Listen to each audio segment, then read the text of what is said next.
Welcome to Wizard Team, a Black magical podcast for Black magical stories.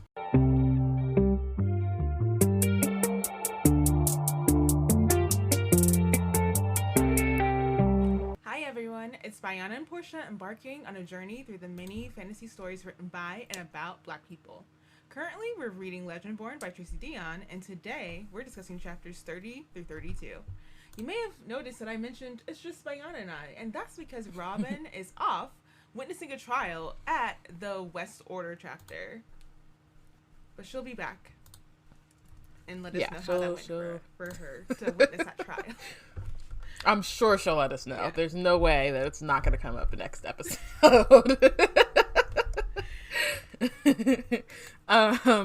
Okay, cool. But previously on Wizard Team, Bree, after the memory walk with Patricia, is like, Cell is a demon. How come don't nobody know Cell is a demon or tell me that Cell is a demon? So she talks to Will about being a demon, about him being a demon. Turns out that's just like what Merlins are. And so Bree, learns a little bit more about Merlin and Arthur lore, I guess. Anyway, so Cell overhears. He's very upset. In general, he's on this power trip because because Lord Davis left him in charge of the entire chapter, even though, he's their peers, the peers of the people that he's supposed to be taking care of, but apparently there are no other adults who can do it. Also, the second trial happens. It's a scavenger hunt, where one of the Legendborn goes with a page who they are not sponsoring. Cell, last minute, decides that he's gonna go with Bree, which Nick is obviously not happy about, but it is what it is. Bree does the scavenger hunt, but then turns out, plot twist, surprise, pretend to be shocked, Cell attacks Bree, trying to force her to reveal herself as a demon. And then another plot twist, real demons show up and attack. In the midst of trying to get away from them, Bree reveals her magic, but also shows that she's clearly not a demon. She's something else. And then where we left off is Cell taking Bree underground so they can hide from these demons. Awesome. Tight. You hit it. I said the word demon a lot in the last 90 seconds. Somehow nearly not as much as Cell uses the word demon to talk about. Right. So you're not overdoing it. Because if Cell is the measurement for, are you saying demon too much? That's true. Yeah. Okay. So, starting off from where we left off, we start chapter 30 with Bree and Cell in... I wanted to make a fun little pun on Unholy, the song. So they're being somewhere unholy, not instead of unholy. And it's their little hidey hole that Cell opened up under a tree trunk. It gives 100 Acre Woods. It gives Winnie the Pooh a little bit. But it does. But it's not as quaint. It's dark and they can't see anything, and Bree is afraid to breathe, and Cell is part of the reason why she's afraid to breathe, because he's shut up, puts his hand over her mouth and he has this, he's hand clamped onto her mouth and then leaning into her, don't say it. He's talking through his teeth. Don't say a goddamn word. And she is just laying there I can't breathe, but also, can they hear me breathe and my heart? Because I feel at least Cell's hearing my heartbeat, because it's that big. It's that loud to me. Yeah. And I wanted to point out, dirt is falling on her as the hell foxes are walking above them. She got dirt in her hair, and I just am really it's distressing to me.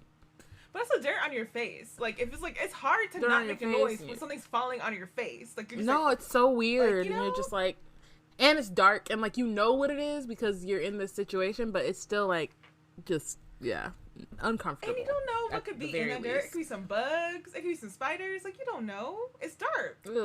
Ugh. Yeah. So she needs to walk around with her hair in braids, and she needs a bandana. She does. She needs one of those open hats or whatever to put on top of her braids. A turban, something. She can have a brim or something. She needs a brim to keep stuff away from her face. Just Even the, like, you know, the braid hats, the ones Yeah, that, like, so have, like, you put, yes. she needs. That's the one thing, and like you know, she didn't expect to be in this situation, so it's not like she could have completely prepared. But I think I feel like after the first wash day, I'd be like, all right, so I need to find somebody on this campus who can do hair, and then I need like bonnets, bandanas, caps, like anything, because I'm committed to doing this, but I'm not committed to having to like clean my hair every day. Yeah, no, absolutely not. And like, imagine if the order actually, like, we know from blood marks that the order has some black people who are like in like leadership roles, but imagine if it were actually more friendly, like there was an order of rows of black women, like they would start initiation with Bree being like, hey, so this is what the standard protocol is for a black girl running around doing all this shenanigans. Okay, people, like we're gonna like, this is your standard uniform hat. We're gonna do some box braids. Pronto, come to the salon right now. Let's go. There's just other considerations. Like you have like I couldn't imagine. Even now with my hair in locks, like I wouldn't just have it out. It would not be out because I'm not doing it. I'm just not about to be. I'm not going to be pressed about my hair. Like, I don't want to be pressed about my hair on a regular basis. If I know I'm going to be doing some athletic adventuring circumstances, best believe I'm going to go that extra mile so I will not have to bother with my hair. This is why I couldn't be a YA fantasy character, because one of the many reasons. One of the many reasons, honestly. This book really just shines a light on, like, you know what? We haven't gotten to her yet, but I'm more of a Mariah. Like, I will be... Like, you will catch me doing some things, but it's on my own time, and I will remark upon your adventures, like, girl, what? Excuse me? Oh, no. Like, that's crazy. I'll help you out, but that's crazy. That's a mess. You're better than me, because I would never. Never. I hate this for you. Uh-oh. Okay, so I'm sorry, we're breaking stuff up that we're going to get to later. All right.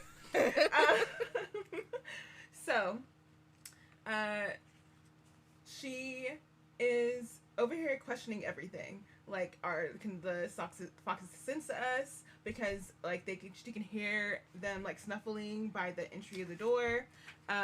She's wondering if they can sense like ether, and if that's how they were able to find them or are going to be able to track them as they move out.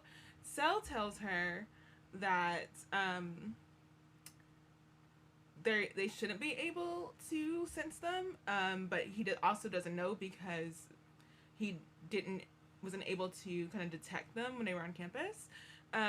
So it's only after they're moving that he starts to talk to her, and he realizes, like, they start moving whenever they don't hear the foxes anymore.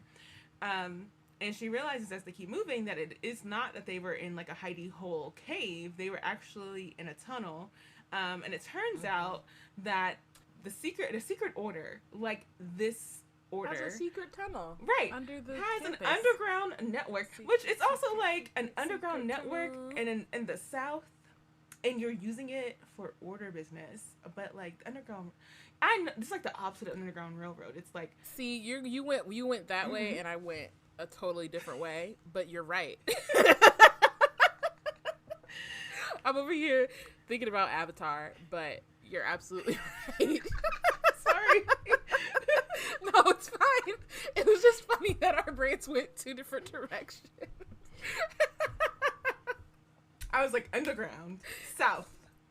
Right. People moving secretly, but they're doing it for capital gains and stuff instead of like actual helping black folk out. Because of course they would. Of course they would. Why would they? They would want to maintain the. We'll get there. But yes. So but it's also like they're. I guess we already saw, maybe that was last episode, when Bree and Sal were like doing the scavenger hunt before, you know, things popped off, and Bree was like, how come we can just go in and out of these buildings? And so this is just another part of this. They built these tunnels and then built the campus on top. They were like, we know the campus is going to be a front. I think he literally says that. For our business.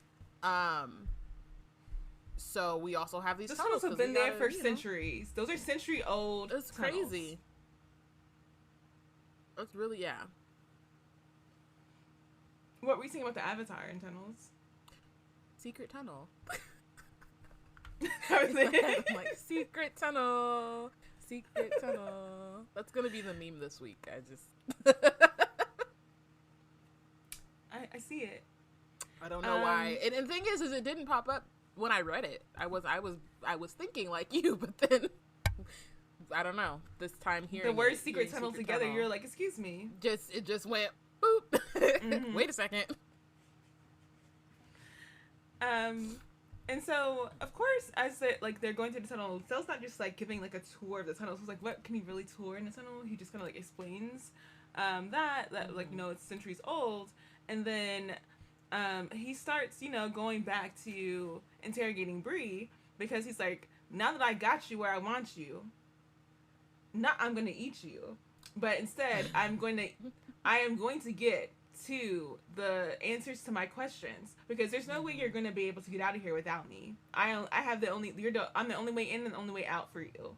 So you can try to walk around here and figure it out, but you're not going to.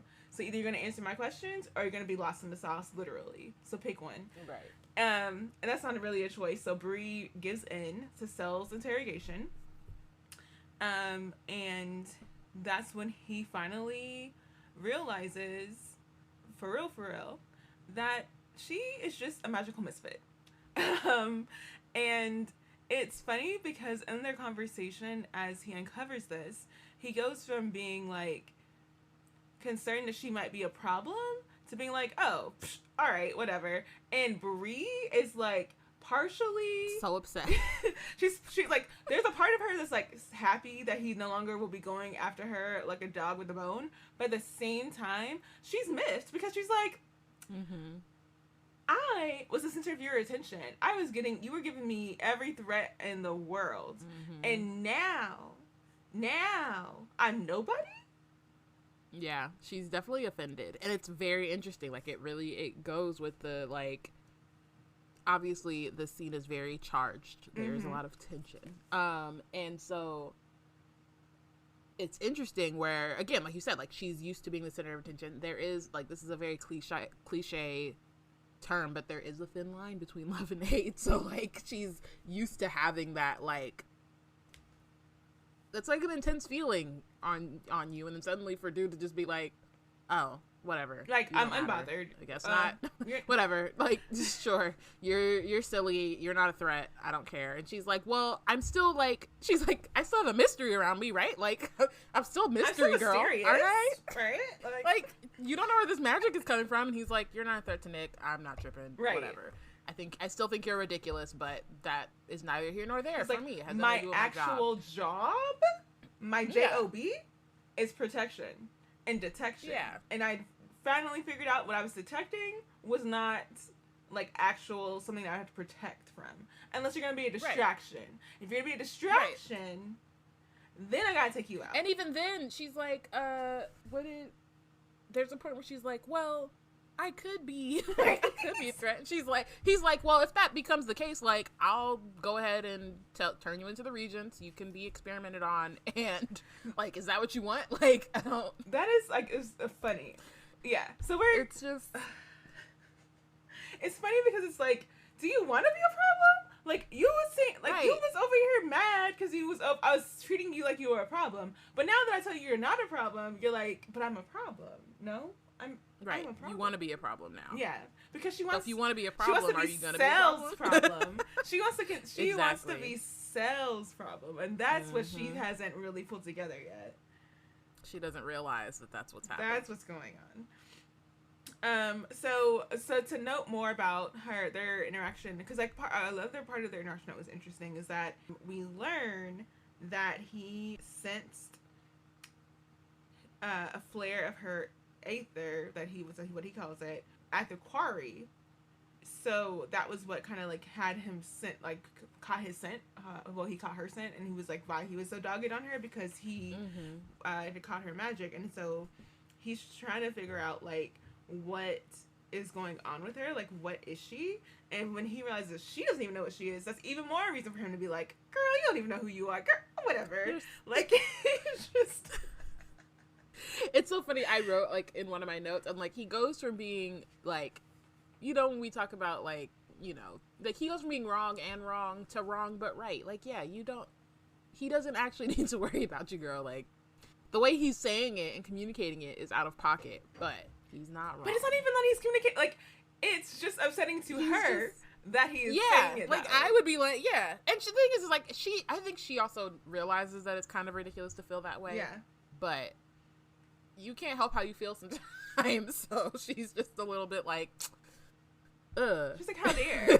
I am mysterious and dangerous. At least to myself. Exactly. Like, I don't know what this is. It might explode somebody. How do you know I'm not going to explode somebody? And I think the other thing, too, is like, he could probably, if he cared, he could help her figure it out. But he doesn't care. He's like, that sounds like a journey that you're on. I'm not going to put into shenanigans over. Like, you got it. And it's hilarious. And we also noticed that, like, he kind of tries to eliminate with her in conversation what she might be a little bit, only as far as he can, like, is his very little amount of interest. He's like, based on what I know from, like, my mother's studies, because she was a Merlin scholar, like, you're not presenting in the way that it's supposed to present. And so she's like, I feel like it's another chip on her shoulder for why she's miffed, is like, he could help me, like, he could be a source of help, and he doesn't even care. He doesn't even want to tell me what I could be. How dare him. And I think it's just really funny. He does threaten to turn her over to the Regents if she does keep Nick from being able to take his seat. And I'm like, the shade is she is going to usurp that seat. So honestly, it's like one of the best things to know. Like, obviously, it's spoiler heavy, and it's part of the reason why we wanted to be spoiler heavy for this book, because it's so funny to read knowing that she's actually Arthur, and they're like, you're this anomaly, you're getting in the way of our thing. Nick is like, if I'm gonna be awakened, I have to do X, and like everybody's talking about this thing, like it's coming, right? It's about to happen inevitably, and it's really funny to read knowing that like she's actually Arthur. It is. And it's funny how like I'm going over this a little bit, where another thing that's like key in her head to this is like, this is the longest conversation she had with this man, and she's like insulted by, in her longest conversation ever with him, he's just kind of like, whatever, like, mosquito, you'll be a problem if you become a larger mosquito. And part of the reason why he's like brushing her off is he's saying like he doesn't expect her to make it past any future trials. He's like, you're not even gonna make it past, like, you're not even gonna be a problem for me that long, so I should get invested. And even if she does make it through, she's like, he's like, even if you do, you're still like, he'll probably figure out a way to like relieve you of your oaths, and then you're gonna go off, but you'll keep the secret because you care about Nick, so whatever, like, you're silly, you're predictable, I don't care, it's boring. That's basically what he's saying. He's like, I'm bored. And unfortunately, he's the thing is like, again, he doesn't know specifically why Bree is here, but he's not wrong in terms of like what their plan was. So, and that's the thing. It's like, as soon as his brain clears of the like, this is a demon like off, this is like a huge threat to the order and to Nick, as soon as that clears, he's just like, oh, like, I see all of this now. That was clouding my judgment, but now I see the truth of this, and it's boring. He's like, I'm off to. I made her more interesting than she actually is. I'm the one who made this an interesting story, not her. Whatever. All right, I'm gonna let that go. I'm good. And it's hilarious. And again, he's wrong in the long term, but in the short term, he's on the money for Nixon. He really predicts Nick and Bree's plan to a T, and it's just like, yeah. He knows what he knows. He's talking to him. He knows Nick. Like, he knows what's going to happen. He just knows. Right. That's really what it is he knows Nick. So, Bree is annoyed at this. And it's funny. Like, the one last thing before I move on from this funniness is that as they're moving through the tunnel as this conversation is happening, and they get to a certain point, and Cell says, are you going to just stand there and gawk in the dark? And you gotta tell me to my face that I look stupid, like silly. Like, you don't gotta tell me that. Let me just sit in my silly for a minute, okay? You don't have to tell me to my face, sir. How dare you? Yeah. He's just rubbing in. Very rude. The indignation. Very rude. He really is. But I love this being their first like full conversation, and then also because part of it is like he's the first person that she's been around that's seen her magic flare. Then she's kind of like in this place where she has like a moment of like, do I need to confide in him? But also like, no. But also like, how dare he? And also like, this is the first person who's seen it. Like, Nick hasn't seen it. She hasn't told Nick about it at all. So there's like this not other even thing Alice, too. who was there the first time she saw it. Like whenever she first manifested. So like, yeah. And it's an interesting thing because you can kind of see, even as Sel is kind of dismissing her, they are, I mean, even like we'll get there obviously, like as the chapter goes on, they have these moments of like connection regardless.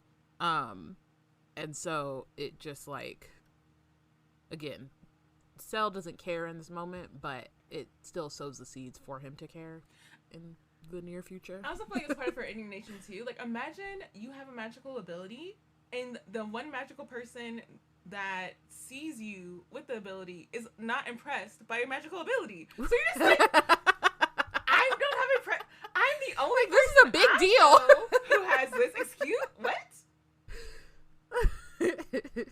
You're not impressed. You're like, I can't believe this. No, for real. Okay. And so, they get towards the end of the tunnel. She's talking about how he was concerned about her enthralling Nick. He talks about how that's no longer a concern for him. And he says that he this is quote unquote, right now I have far greater concerns than the mystery of you. Not the least of all is the likely imminence of Camlon, and such concerns also include the truly active threats to both Nicholas's life and the chapter I'm oathbound to protect.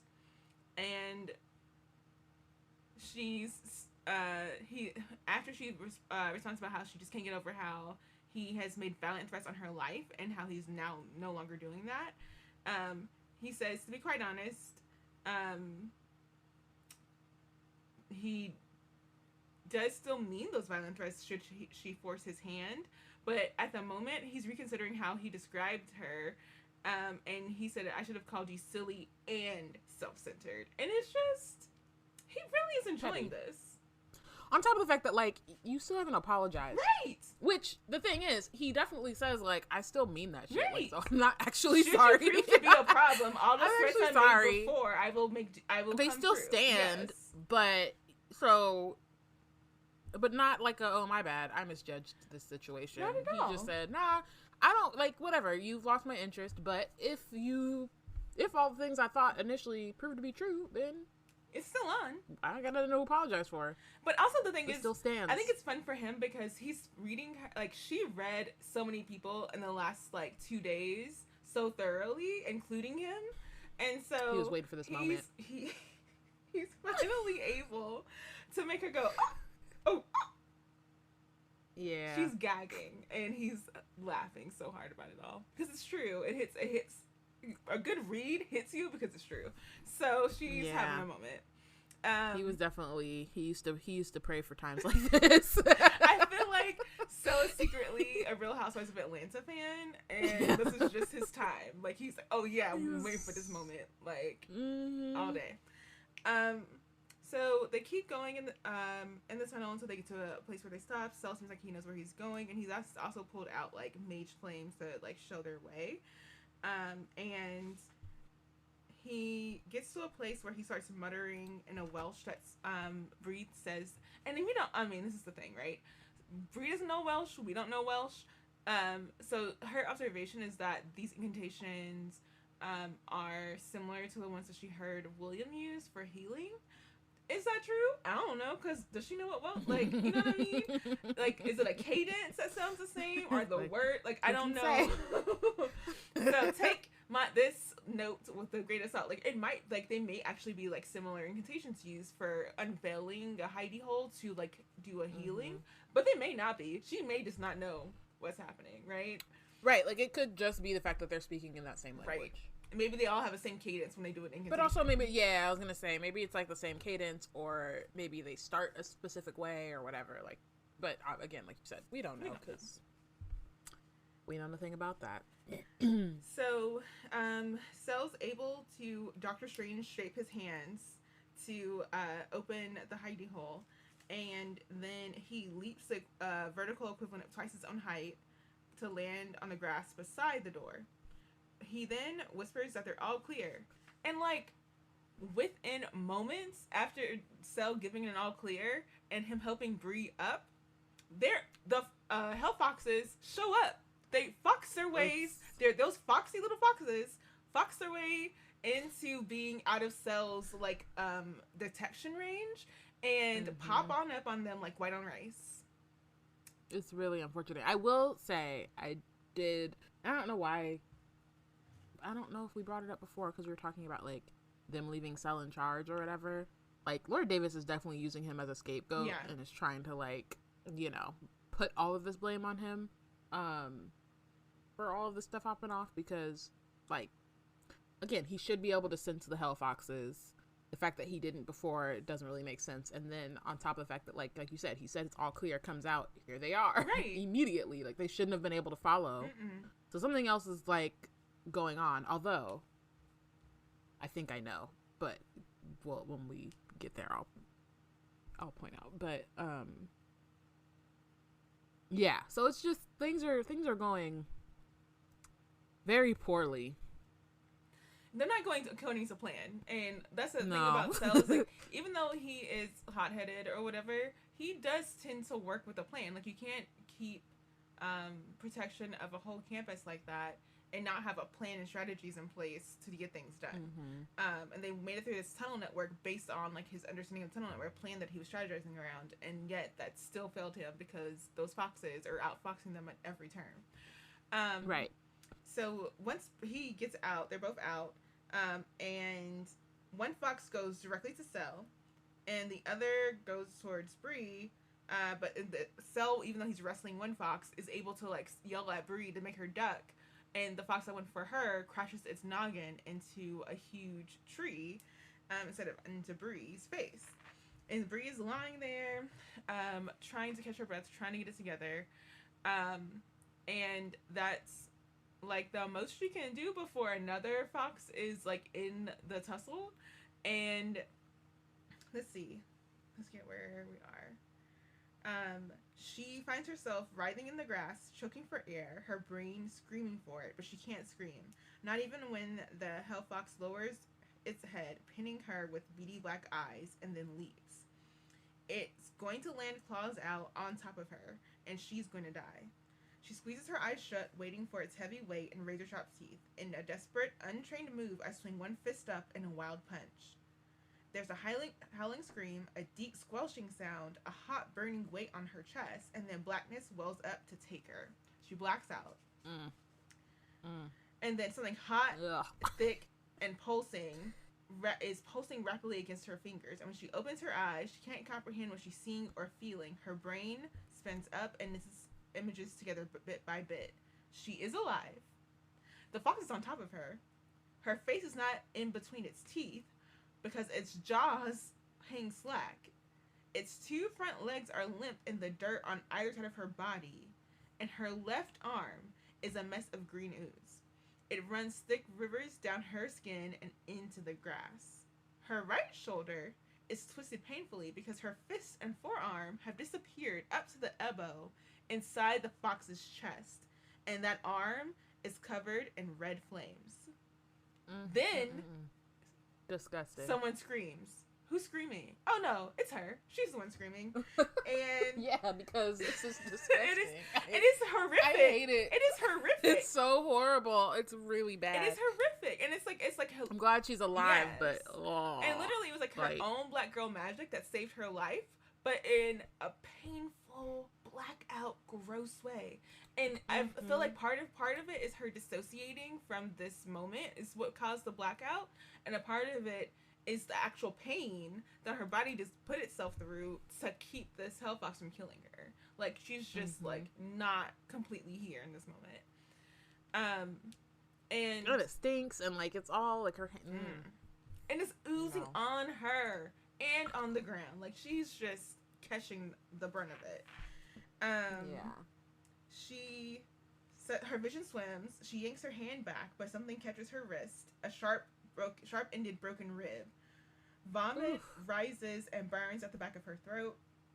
The screams start again. Again, she's dissociating because she's saying the screams start again, not I scream again. The screams, yeah. I'm wailing as I try to extract my fist from another creature's body. Green, viscous ichor spills down its stomach. I pull too hard, and that's worse. The wound pours onto my chest, putrid and rotting, while its tongue lolls to the side.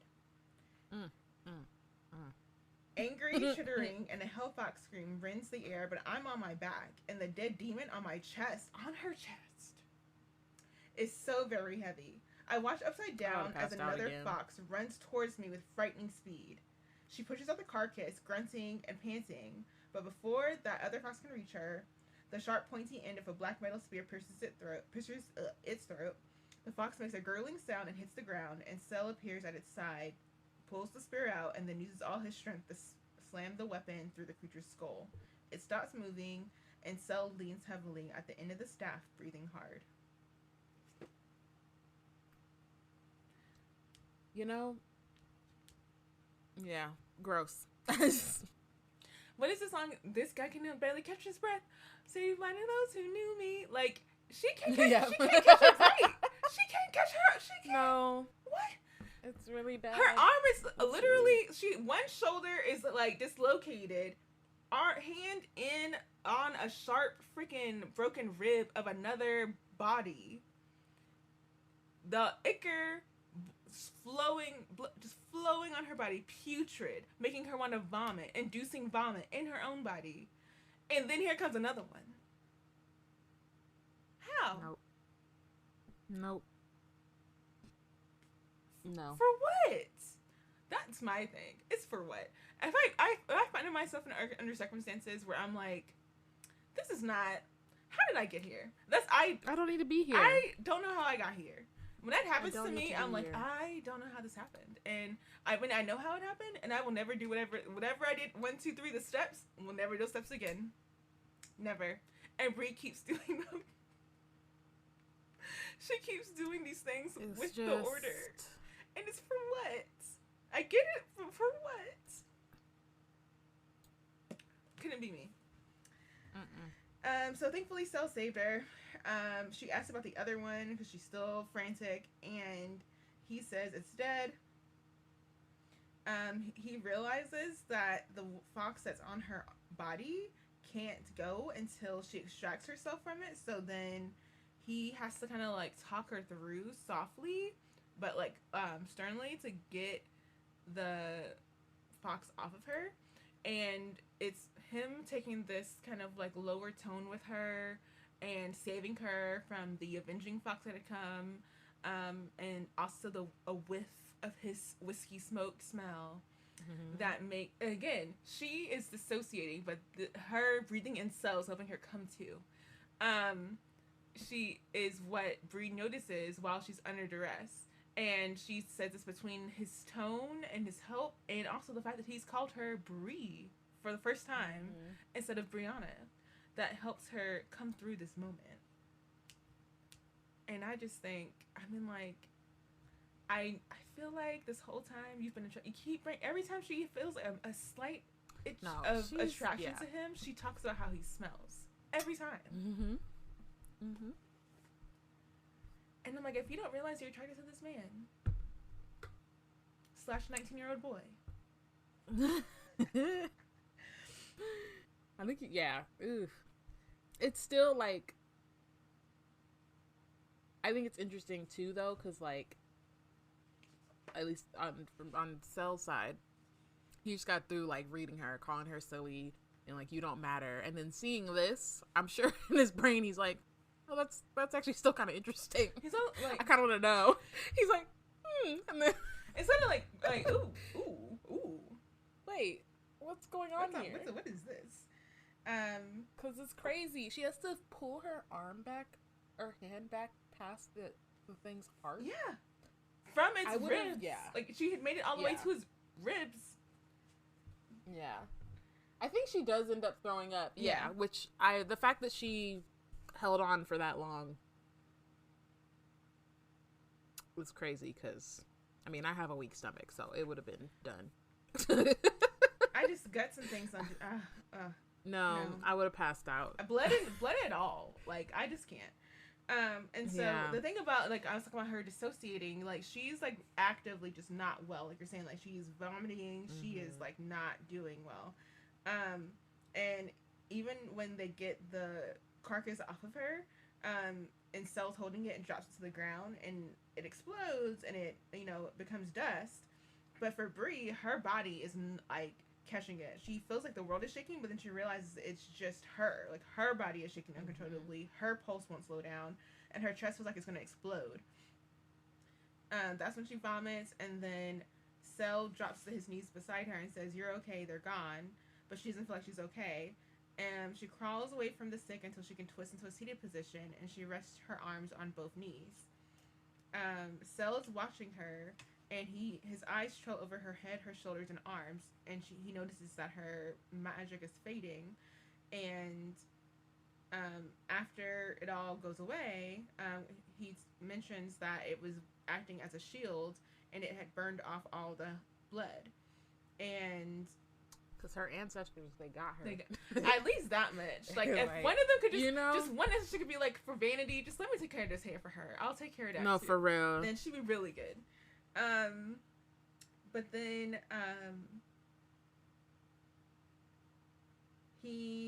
after he notices that all the magic is gone off of her, he stands up and he's confused, and he's like, "What are you?" So again, he, like you said, he is interested. Because he's not only confused, he's curious about what's happening to her and what does she like, this ability. He's never seen it before.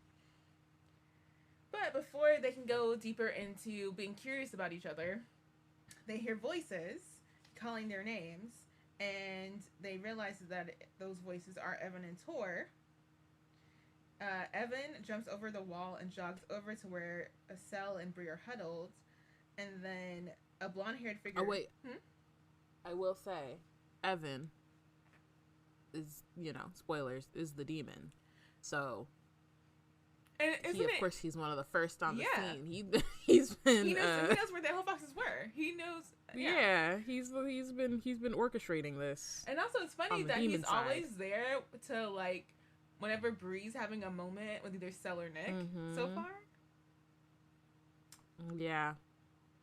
He'd just be popping up. He'd be there because he's been keeping an eye on what's going on with Nick. And if it has to do with Nick, then it probably has to do with Bree, because she's the one who's doing this stuff while Nick is being Nick. So yes. A blonde blur comes by, and that is Tor, who is on top speed.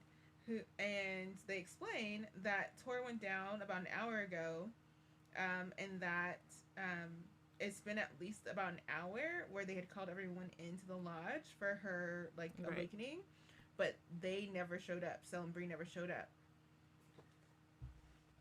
Cell's more inquiring about Tor's status, but then Evan is the one who is asking more questions about what they've been doing, and he mentions the fading piles of Shadowborn, which of course he wants to, like, he's like, why didn't y'all getting done by these Hellfoxes? Let me know what happened.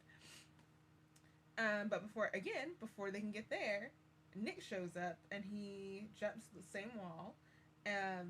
He has relieved face, and Sarah is behind him. She asks, "Are you both okay? We didn't know where you were." Then Tor was called. Wait, no, that's Nick. Then Tor was called, and then Nick notices Bree's bloodied arm.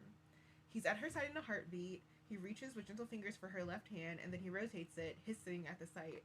The cuts are long and deep, running from elbow to wrist, and the dirt and pebbles are sticking where her arm had pressed into the earth. Bree had not noticed how messed up her arm was, because again, she's not in a good place right now. Right. And she wasn't looking. She had the specific she'd seen enough. She had barely touched she almost touched the heart. So she'd seen enough. She's done. Yeah. Evan toes the pile of powder where the hellfoxes had dissolved and asks, there are 3 green piles, and Cell's hounds were blue. Nick then starts to question what happened, but no one, curiously, looks at Bree, because she don't got no answer, Sway. Who they all look to? Cell. Because he's the one who's and also, like, he's in charge, too, so it's like, what's going on? What happened? You're in charge. Yeah. You know, this is what happens when he was feeling himself a little too much. Mm-hmm. And now everything is... That's the thing, like, it's so sad how I went from, like, because you know I was on Cell's butt this whole time. But then I get to this chapter and how everyone's reacting to him, and I'm like... It's... So, I'm of, like, 2 minds. Again, this is one of those life comes at you fast type situations. You get real big-headed about, like, oh, I'm in charge. I can order Nick around, whatever. And then you fuck up, and now who's really in charge? Yikes.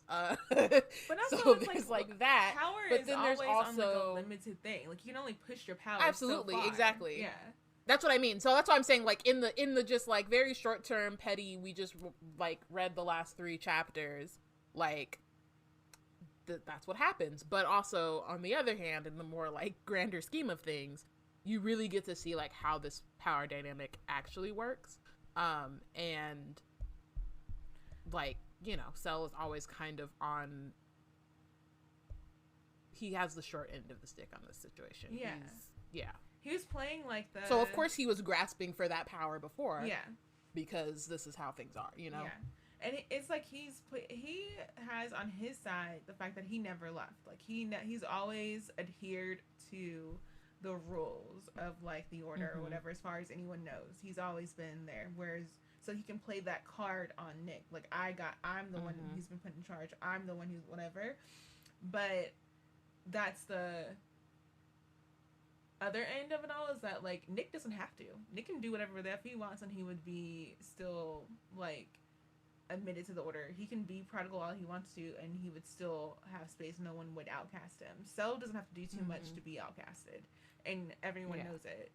And this is where we finally get where Nick, who knows it, is actually pushing it. And this is where I, like, have a moment where I feel like, again, I felt bad for Cell before because of how young he is and for how much they've pushed onto him as responsibility from a young age until now. He's still having all this responsibility on him without any support. Like, I feel like anyone under those conditions is going to be personality wise just not going to be around. And that's, like, you know, not totally on him. Like, that's on actual adults not actually doing their jobs and putting it on a kid to do a job. But now I'm, like, having a moment where I sympathize a little bit more with him, but also I'm, like, annoyed. Like, he was having fun, I think is what it is. Like, he took him having fun away. Like, we finally just see Cell being a little bit funny, having a little bit of fun, and he doesn't get to live with it very long. And that's what hits me. He's like, even if he has a little fun, it's short-lived. Even if it was at Bree's chagrin. Expense. Yeah, I mean, yeah. It's a complicated... It's just very complicated. And it's not really either Nick or Cell's fault. No. They were, like, again, the Arthur and the Regents and everything. Like, this whole dynamic, this whole hierarchy is ruining these children's lives. Yeah. Like, these are literal children. This hierarchy is the devil. It's really bad. Yeah. So, Cell's annoyed, and he puts on his annoyed, slightly bored sorcerer face for everyone, but Bree, now that she knows him a little bit better, thinks that she sees that he's nervous and rattled beneath it all. And she says, Cell says, Hellfox is an answer to what happened. They almost fully materialized. They stole the aether from my weapons. We went to ground, took to the tunnels, but they found us somehow. Evan walks toward him and Bree, shaking his head. But 3 working together in the same location at the same time? No gate is big enough for 3 people to pass at once. Where did they come from? Okay. Yeah. Okay, he's sir. doing a lot. A lot. Evan. Like, don't do what you gotta do, boy. Go on and just villain explain. You don't gotta play all these cards. Ugh. Like, come on. Cell answers, they ambushed us at the graveyard. 3, Shadowborn ambushed you. Evan frowns. You can sense a non-corp imp about half a mile away. How did these demons catch you off guard? Evan, you a-hole.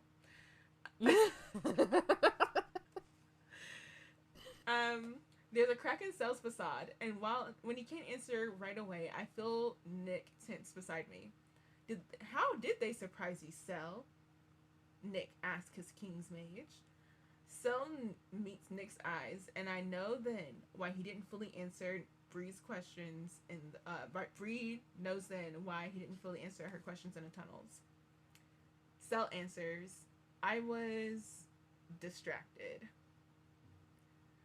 Tor's anxious glance between Cell and Nick, Evan's uncharacteristic silence, and the subtle clench of fingers holding Bree's are all the warning that they get before Nick stands to face his King's Mage. Distracted by what? Cell swipes his tongue over his lip, a nervous gesture that looks unnatural on his face. We haven't seen a Shadowborn uprising in 200 years. If you were planning one, what would you do? Use a scout and disable us first? Knock us off balance? What better time to disrupt our ranks than initiation? What better opportunity to break the table before it's gathered than to take out our king before he's called? You thinking like a demon now, Cell? Cell growls in frustration. It's my job to think like a demon. Nick's brow furrows as he makes the connections. What does this have to do with Bree? Cell meets his gaze and says, the first Utchel wanted you, Nick. It called for the Pendragon. I feel like we had the pronunciation right the first chapter. I don't remember this pronunciation. I think it's Ickle. Ickle. I think so. The first Ickle wanted you, Nick. It called for the Pendragon. How did it know where to find you? The Goracle needed simply to pose as a page, act as a mole, to uncover that information, and it's only a matter of time before the mole exposes themselves. A shadow passes Cell's eyes, but he doesn't look away from the future king. I decided to accelerate the process. Nick steps towards him, and then when he speaks, his voice is deadly quiet. What did you do? The muscle in Cell's jaw twitches, but he holds Nick's gaze. Nick asks again, what did you do? I could have called the Hound off her at any moment. Like,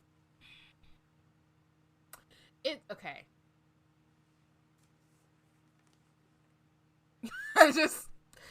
It's hard for me in this situation because I do we talked about like the sympathy for that Cell, and like he's in this very complicated position, and because of just like the way that this the order is structured, he is bound by like 1,000 oaths. He's like forced to serve these people, you know, and like, I guess specifically Nick, who can easily go and come whenever he pleases, at least up to this point. He's rebelling in the ways that he can. Mm-hmm. And I understand why he would want to do that and why he would push back against that. He's also fucked up. Like, I just, like, I don't, like, this is kind of, like, yeah, he shouldn't have did that. And also, you know, Team Bree, so. Yeah. You're putting her in danger for, no, you know. For your own ego. Like she doesn't, it's like she doesn't have to be in your little, like, feud with Nick. Because that's the other thing, again, like we talked about, and, like, as we see in the short story that Tracy wrote, like, it ends in this scene from Cell's perspective. Mm-hmm. Like, he did all of this also. Like, he was doing, though, like, you know, he was, again, he's finding loopholes in the middle of, like, doing his job.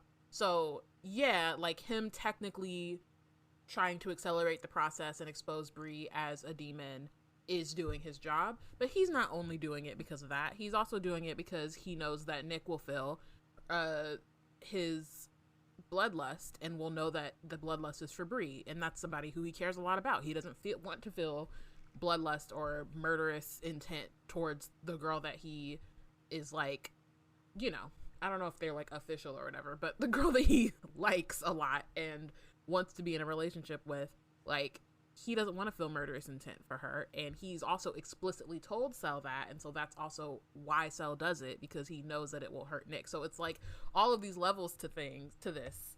And again, it's not either of their faults. Like, they're both put in this really shitty situation where they have to like be they don't have to be at odds with each other, but like, no one has set it up for them to really be friends. They've set it up for Nick to be above Cell, but then also Nick has his own issues with Merlin's because of what happened to his mother. And so there's just a lot of other things. And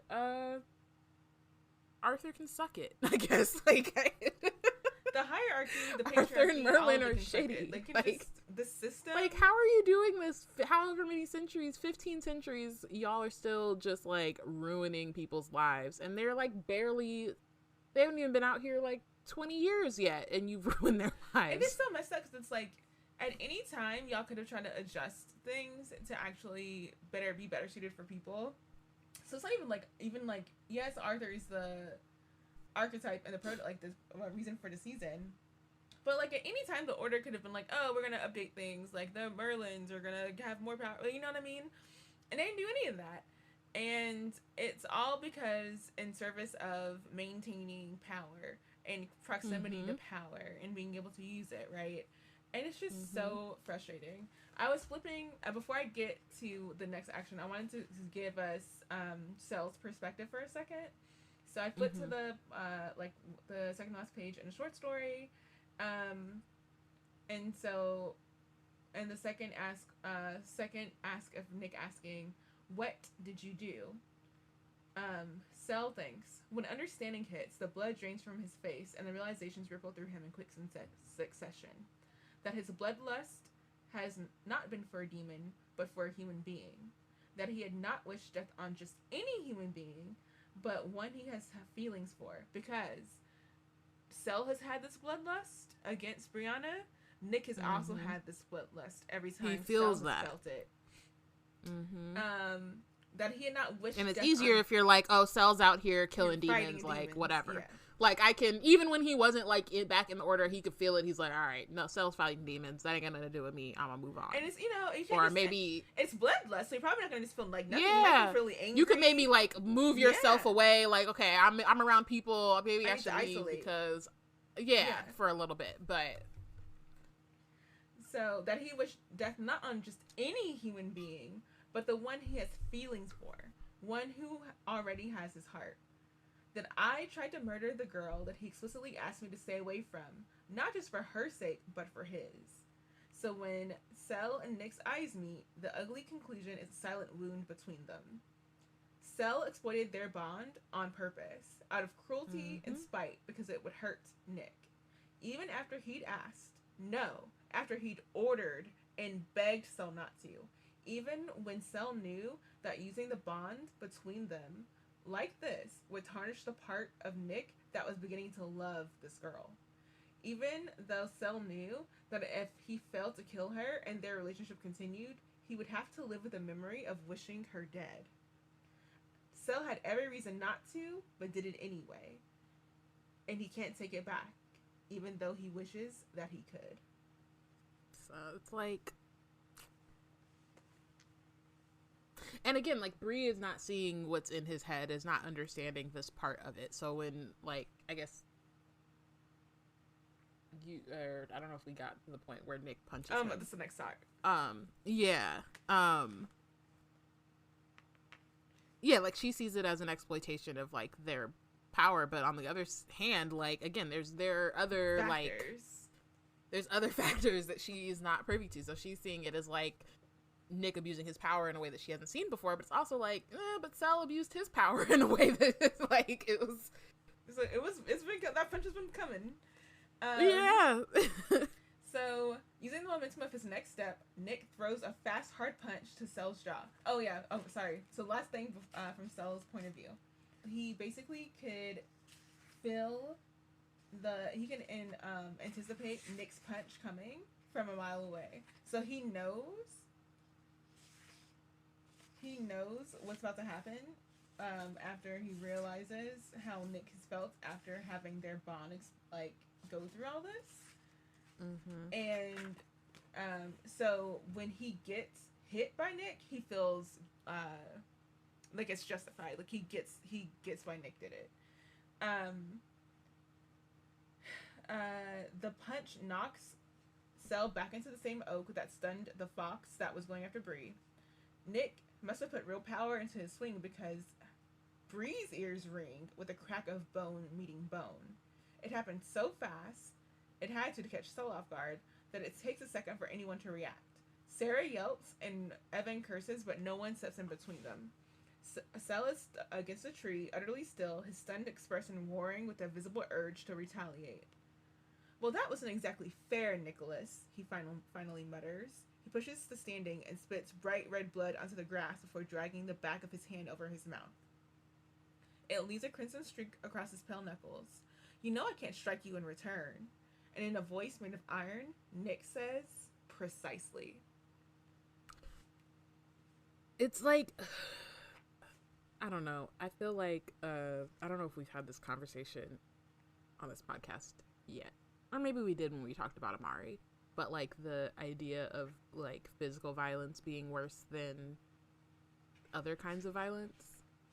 And that, like, if somebody does something to you and you retaliate by, like, physically hurting them, then it's somehow worse than the initial, like, offense.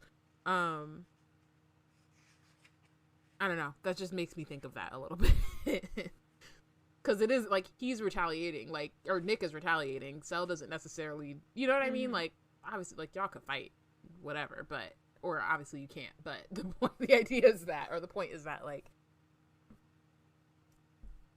they're resorting to different kinds of violence, but they're both being violent towards each other. Yeah, and I imagine, because, like, we've talked about the fact that, like, Cellbrook is, like, a threesome, right? And the primary emotions right now are between Cell and Nick's relationship with Cell for the moment. And so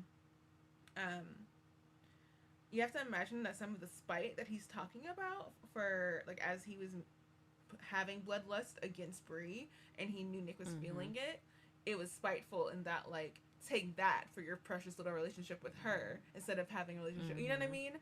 And so that's why I feel like there's a part of Cell, like we see in the short story portion, where he is like, he's expecting to get hit, but he doesn't expect it to hurt. But it does. And it's like, because he knows that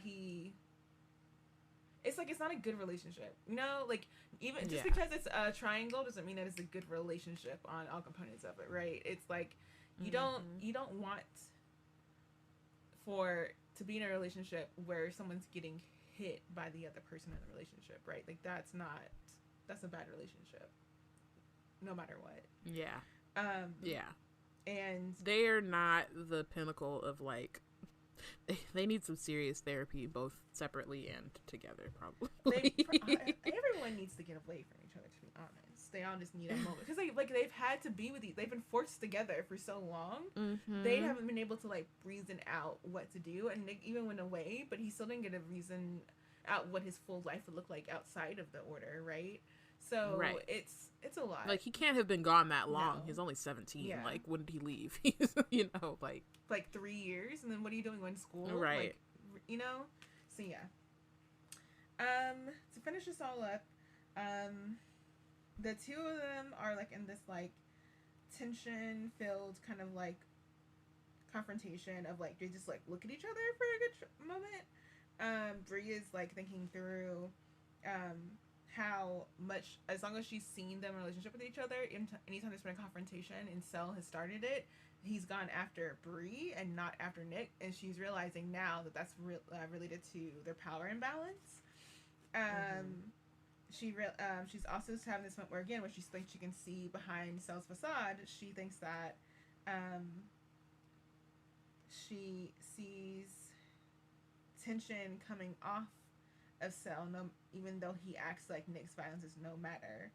And he even says, "You don't have the author's strength yet, but you almost broke my jaw. Think of the damage you'll do once you've been awakened." And Nick is still confronting him about why he was with Bree, to threaten her and to defy him. And Cell looks away, but Bree notices that the anger seems like it's directed at himself rather than at anyone else, that he had slipped up and his abilities had failed him, just like Lord Davis suggested that night in the woods. And here is Lord Davis's son, bearing witness to that failure and then punishing him for it. Bree feels the urge to stand and defend him, but she doesn't know what to say. And, you know, and the fact of the matter is that Cell was incorrect about who she was. So then all that really happens next is that Nick orders Cell to stay away from Bree. Whether he is called or not, he needs to stay away from her and never do anything like it again. And then he finishes it with, "Do you understand me, King's Mage?" So he's pulling rank the whole way through. Mm-hmm. And Cell's eyes darken and then go flat and unreadable when he says, "Yes, my liege." And then Nick turns without another word and walks back to Bree and then helps her to stand and then walks her back towards the lodge. Tor and Sarah fall on one side and Evan on the other to flank Nick and Bree for protection. And they walk back the path. But as they walk back, the only person that looks back towards Cell is Bree, and Cell and Bree lock eyes once more, just as the piles of the Hellfox dust swirls up in the air around them and then out of existence. So they're triangulating a little bit. I mean, they've been doing that the whole time. But... yeah, this is like the first physical, like pulling them all into like a triangle conversation a little bit.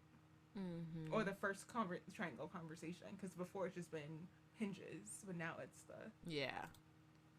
Yeah. Right, and it's interesting that, like, at the end of this, Bree is the only one coming out of it with sympathy for Cell, even though she was the, like, he attacked her. You know what I mean? Like, it's not like, of the people that he did wrong directly, she's the one, you know what I mean? Mm-hmm. Like, she was the brunt of that. But I think also, again, like we were talking about, like, she also understands, she's been learning things about Cell even as she's like disliked him, and so this is like, I guess, the first time she's maybe seen what that really means for him. And so yeah, she's coming out of it with just a different perspective than everyone else. And so. I feel like it's also that she hasn't seen, she's borne the brunt of his, like, that's the main thing, is that he wasn't really trying to do an investigation. If he really were trying to investigate, and to be fair, if he's watching cop shows, cops are the best people. They will go all in on one suspect and then be like, "Oh, my bad." And so, to be fair, he's not doing anything that, like, actual professionals have not done. But to his detriment, and he really should be better about trying to investigate, and instead of having all eggs in one basket, being, like, more thorough in investigation. So that's what really effed him up. And I feel like Bree, because that part of her, like, sympathizing with him has to do more with, like, everyone makes mistakes. She's finally seeing Cell having to live up with, like, the mistake that she's known this whole time he's been mistaken, but because she's been keeping things secret, has not been able to help him with that, and he's not approachable, so why would she help him with that?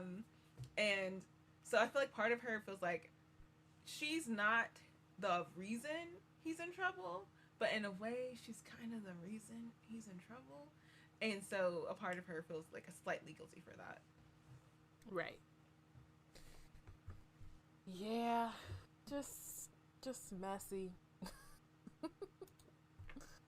And also, like, I wanted to say that it's funny to me that Tor was there, and she was kind of like the Pikachu open mouth gift the whole time, when she used to be into Cell for a second. As, like, William implied that she used to be into Cell for a second. I'm like, I want to know, like, and she's like, oh, if she was like, like, gasping or whatever whenever he gets hit, you know what I mean? Like, I wonder, or if they just don't care. Yeah. And like, it's like, Yeah, I'm curious about that.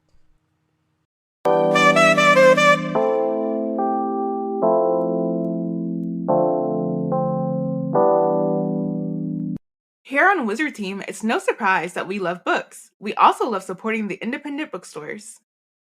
With our bookshop affiliate link, you can not only get all the books on your TBR, but you can support indie bookstores and B&C at the same time.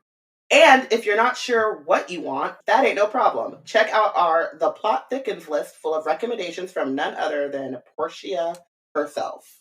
Head to www.bookshop.org/shop/BlackNerdsCreate to treat your shelves. Treat your shelves! Oh, that's nice. That's clever. Oh my goodness. That's clever.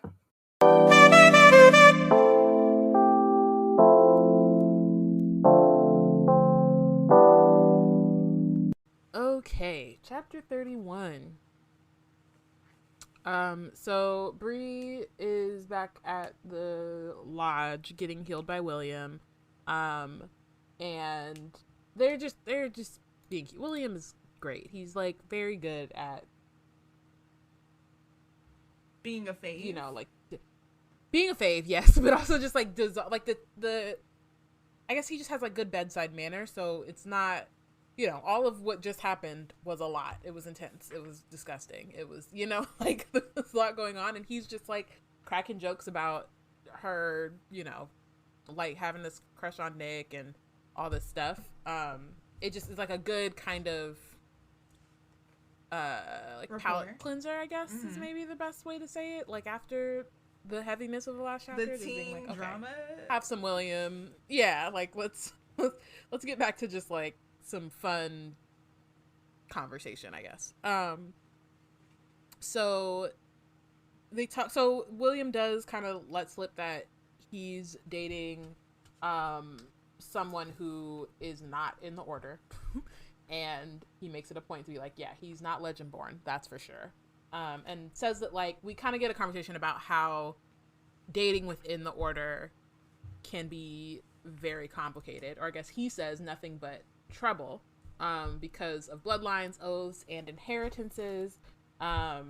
He's like, pages can date pages. Squires dating squires is fine, but tricky because a squire's job is to their scion. So if you're in a battle, you can't go protect your boo because you got to protect your scion. And so there's like, again, the oaths are really stringent, right? Like you have to do certain things when they're not just said for like pomp and circumstance. Like there's actual magic involved.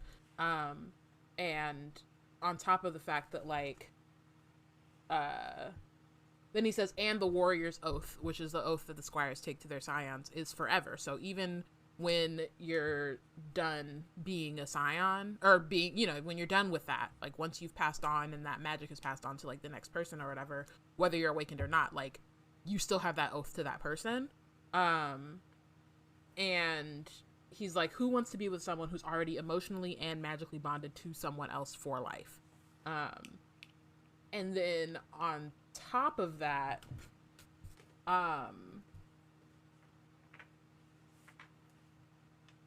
well, hold up. Then he says, you should hear the jealous snark that comes out of people's mouths at the selection gala. It's all order, grudges, and gossip and drama. But even that's just awkward and inconvenient, right? So, like, again, we have talked about and seen a little bit about how the order is set up. And it's particularly, like, outside of wartime. So it's just a lot of, like, you know, parties and just like, you know, I'm here for the what's the word, like the prestige of it, and like the things that I get from it. I get the money and the power and all that stuff, and it's messy because it's like, yeah, we're this like secret society and folks are dating within the things, and you know, we didn't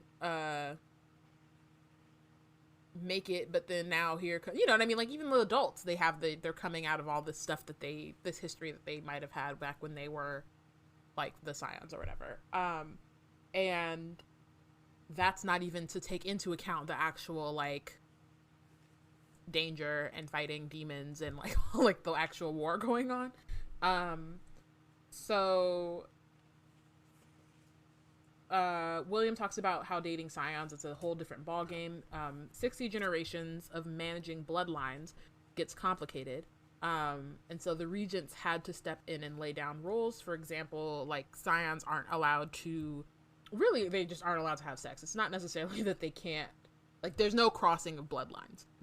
Within a other scion scions. can't with another scion. So it says no hanky-panky, which is hilarious, between anyone who could become a scion or whose kids could become scions in the line of succession.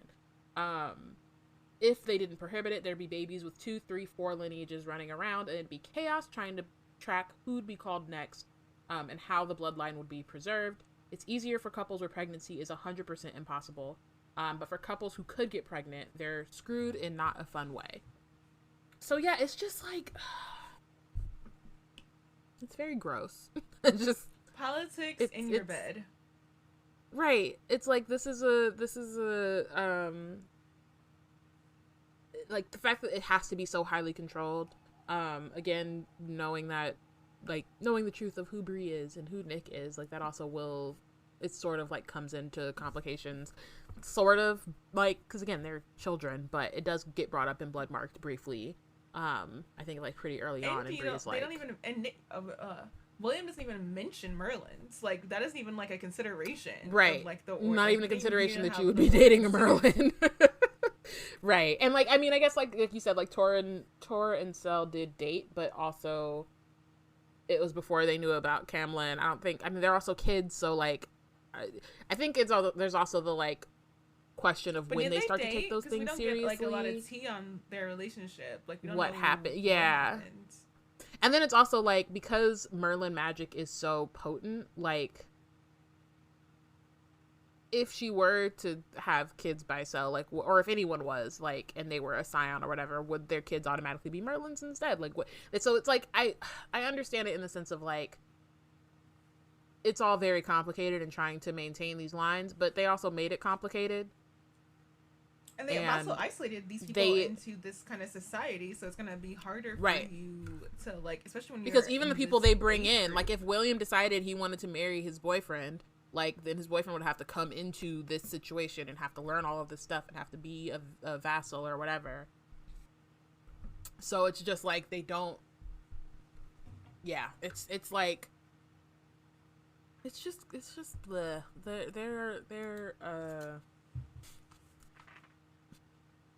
it's bad. And so then there's, hold up, sorry. So then,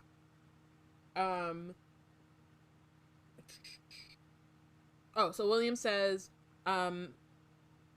it's awful, I know. Then he says, though it's sort of the modern phenamore, the medieval idea of courtly, ennobling love that can never be consummated. Very romantic concept. Unrequited back love. then. Right, and the whole, like, we touched fingertips. I enjoy angst, and I enjoy yearning, pining so much. But it has to be, like, at the end. I love a slow burn. Oh, but no. the burn does eventually have to burn. Yeah, like, it has to ending. actually burn. It has to come together. I don't even need my pints and my angst and pining to be, like, drawn out. I need it to have. It needs to be resolved. I need the resolution, but I also need, like, I need to know that, like, it's a building up. You know what I mean? Like, we go from, like, fingertips, like, brushing into, like, back hugs. You know what I mean? Like, I need that to be progression.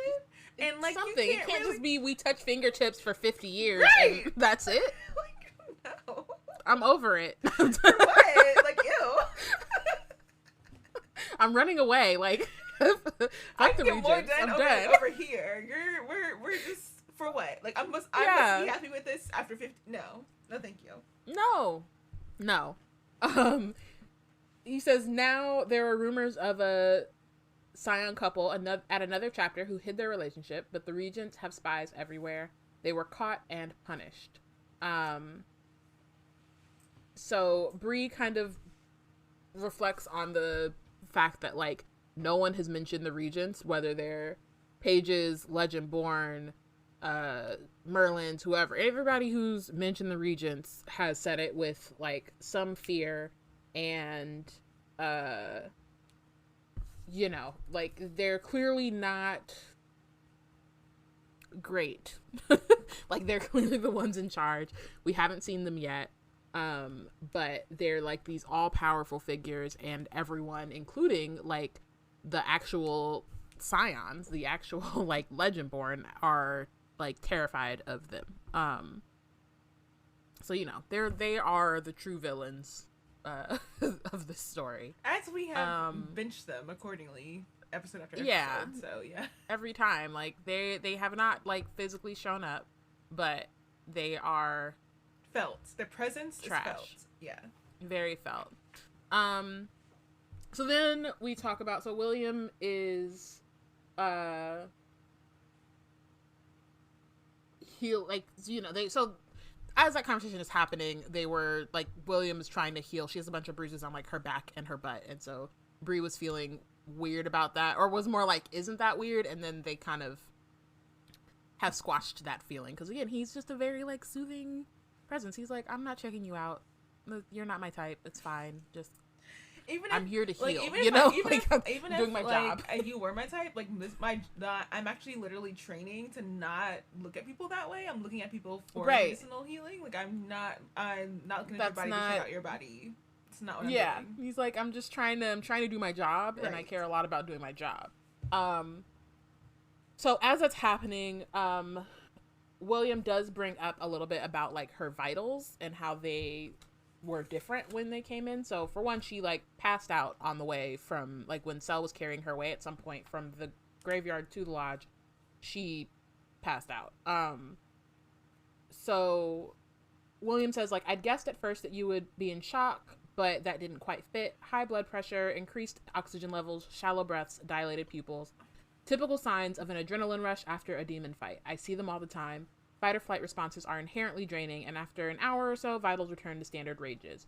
But your numbers were subnormal, pupils constricted, slow breathing, sluggish heart rate, low body temp. So he says, like, it's not typical. It was like your system had fired so intensely that instead of simply leveling out, it put you into hibernation. So again, her magic is different. It's doing different things.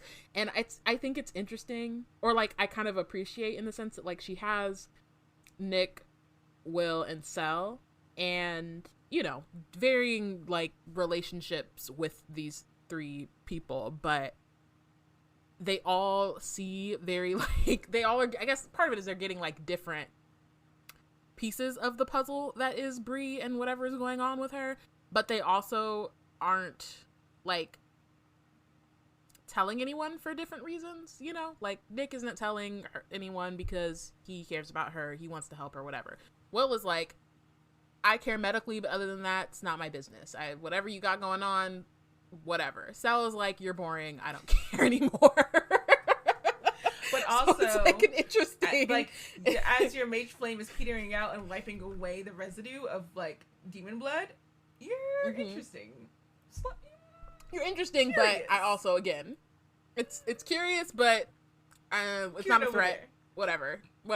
So but it's just interesting to me that, like, she has the three of them to keep her secrets for like very different reasons, and still like not quite. She even still isn't quite like clear. She hasn't been able to put those things together. And again, at least from Will's like perspective, or like on Will's side, he's not asking questions. He's like, I already know you got something weird going on, but again, that ain't got nothing to do with me, so it's fine. So Bree is kind of like trying to figure out whether she wants to tell Will about what happened. She's like, Cell has no interest in trying to help me understand, nor would I want to experiment with him to figure out. I could tell Nick, but he was pissed beyond belief tonight and scared after Tor's awakening. He and everyone else in the building are on edge.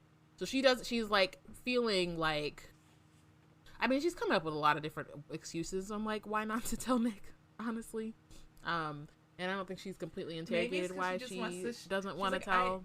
I feel like she wants to like share one secret with Nick and one secret with Cell, and she doesn't want them to have the same secret. She's like, doesn't want it to overlap. She's like, I think there's also something to be said. I'm mysterious to both of my love interests. One of them knows one secret, and the other. Well, Cell knows the secret about like he doesn't know. She doesn't know. He doesn't know the mother part, but he does know that like he Nick knows and like her have she's a plan not for here. her to not be in the order or whatever. Yeah.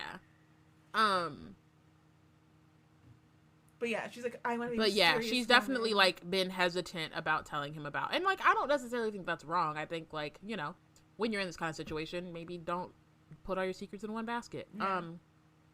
She does consider telling Patricia, but before she can do that, or before the thought fully forms, Nick walks in on her with her butt out, and so, you know, we have that very awkward situation where she's like screeches and rolls a blanket over her. Nick is like, oh shit, my bad. He dips. William is like, in past centuries, some courtiers wanted nothing more than for an eligible king to accidentally see them naked. So he is having a great time. He thinks this is hilarious. They orchestrated whole situations just to get seen naked by the king, and here you are. Right.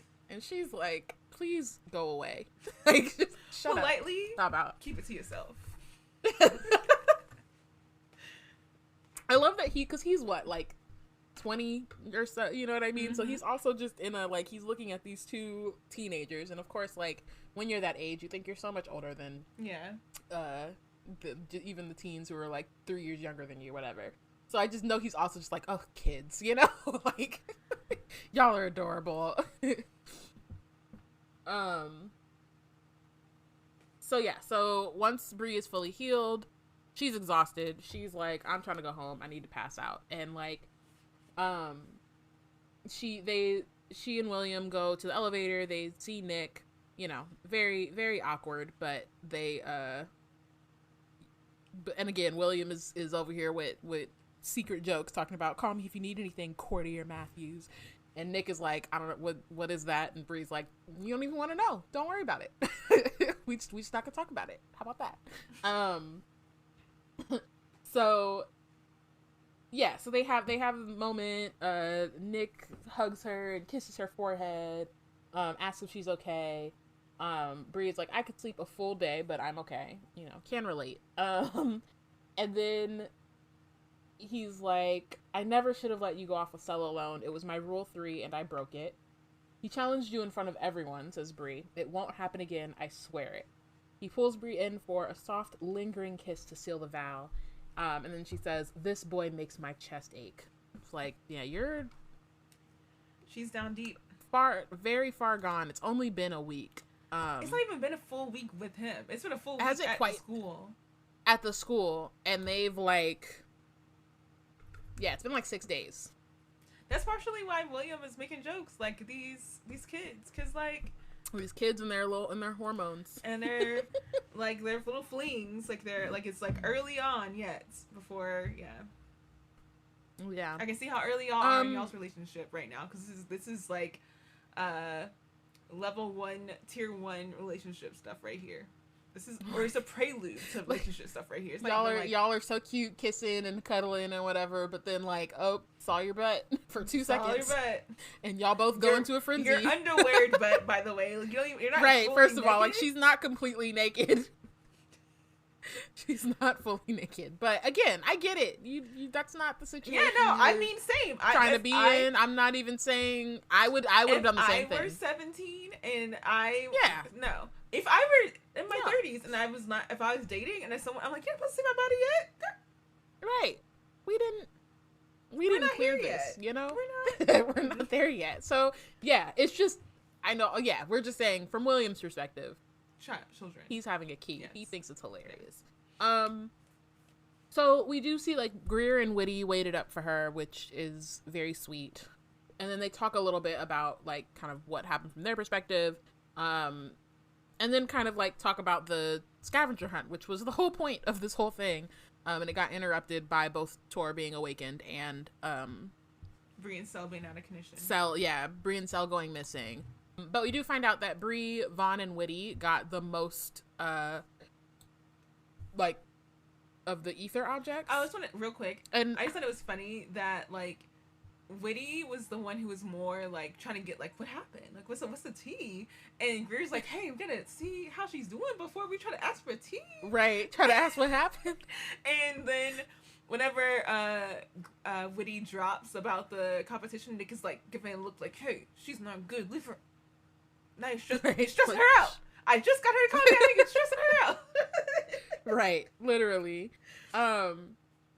But then it's super funny, like, too, that last episode, remember Robyn was talking about she thought Vaughn and Witty cheated or maybe had a little bit of a heads up because they seemed the most, like, alert before the scavenger hunt started, and, like, other than Bree, they got the most like, objects, and I'm like, maybe she was right. Greer was in a second. No, the top three people were Vaughn, Bree. That's what I'm saying. But I'm saying she said that Vaughn and Witty, they were the most alert at the beginning. Vaughn. And no, I was thinking Greer for some reason. I was like, Vaughn. Oh, yeah. No, Vaughn.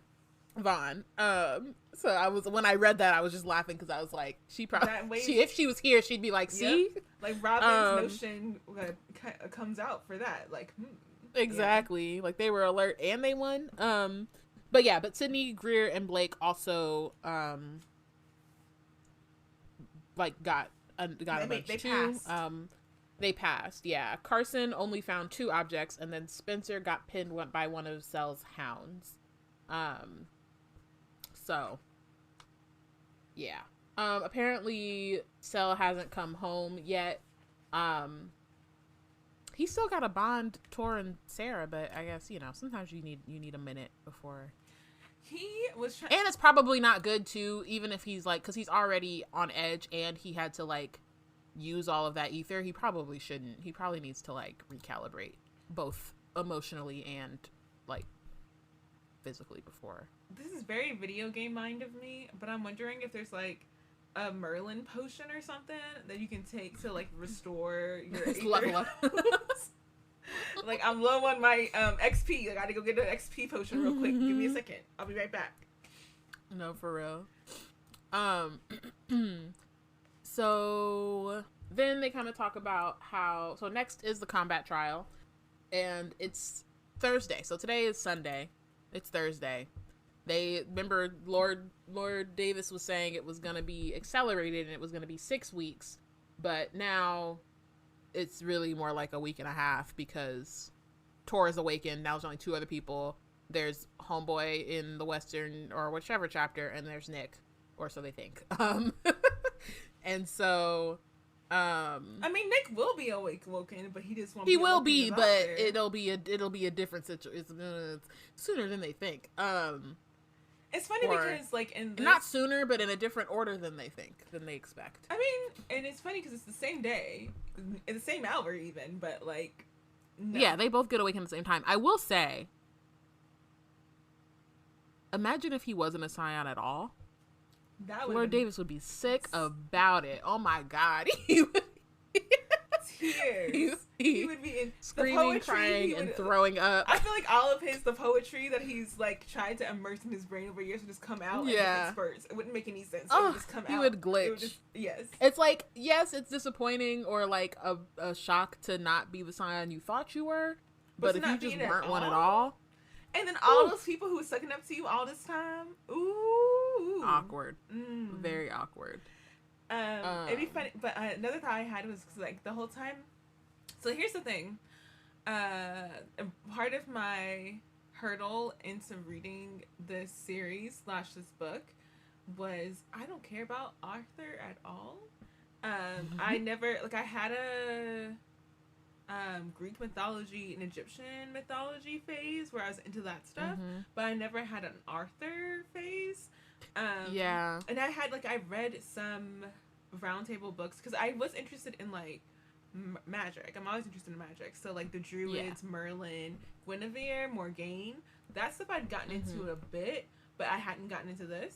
And so I had been reading this book initially interested in who's the Guinevere, who's the Morgaine in this story.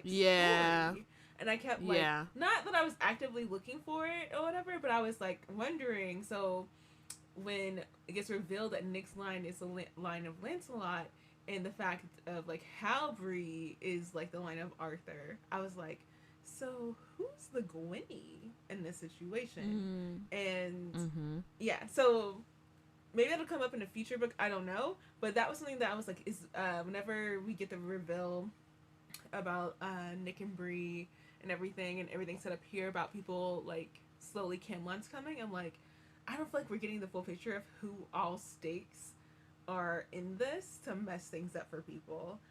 And I mean, like, I think she does bring in Guinevere in the story of like how Bree, like how her line became like the line of Arthur. So she's there in that sense, but not necessarily in like the present day sense, or in the like legacy of the like the lines. Yeah, like there's no like, as far as there's no like scion of Guinevere or whatever. Right. But like it is definitely. I think I was never fully into Arthur either, but not like. I just never thought about it that much. But I did read Avalon High, when that came out when I was like a teen. So I think that was like the closest to this, because it's a very similar, like, you know, this girl moves to the. I think, is that Meg Cabot? It might be. I like Meg Cabot, but I never got into. I think I like. I don't remember like so much, what I was like, I'm not gonna read that. That's the thing. I never had like a thought or feeling about Arthur either way. Yeah. But when I found out about Legendborn, I was like, oh, I read Avalon High. Like, I kind of, you know what I mean? I was like, okay, I remember, but that was literally like my only. I think I read frame of reference, other than just like, you know, regular just like lore that you just learn from osmosis or whatever. But it was definitely, I haven't read, you know, obviously I read it, I don't even know how long ago that was, and I only remember parts of it, but yeah, that was my only like real. And again, I think I bought it because it was fantasy, you know, like there's magic. Yeah, that's my primary. All that matters. That's my primary allegiance is magic and or like witchcraft. Yeah. And that's like is it T.S. Eliot who wrote what did somebody wrote. I think I had a phase like when I was like in, I want to say middle school, where I was like, I'm gonna read some of the classics, and I read something King Arthur. I don't think I read King Arthur, Kid and King's Arthur. Like, I didn't read Mark Twain stuff. I read the original King Arthur thing, and I was bored out of my mind. But this is like during the time period where I was not DNFing things, I would just push through, and the way that left me completely and wholly uninterested in Arthur from there on, because I was like, I pushed myself through that.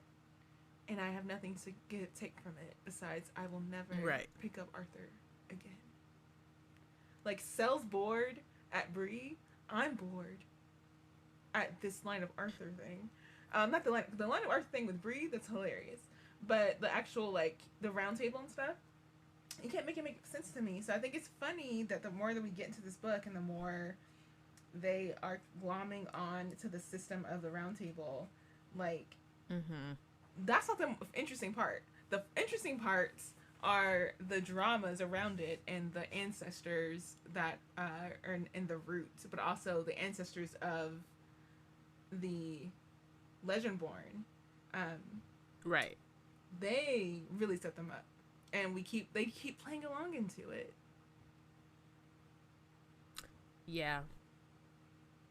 And I don't know why I went off on this tangent, but I was just like, it just. I don't know how we got here, but yeah. I think I had a moment where I was like, I'm zooming in over myself. Like, we're really sitting over here talking about freaking King Arthur's court and F these people, like courtiers and the court, like, ugh. It's really funny. But yeah, okay, so the combat trial is in 5 days, not like 5 weeks or whatever. So Bree is a little nervous about that because she don't know how to fight with a weapon.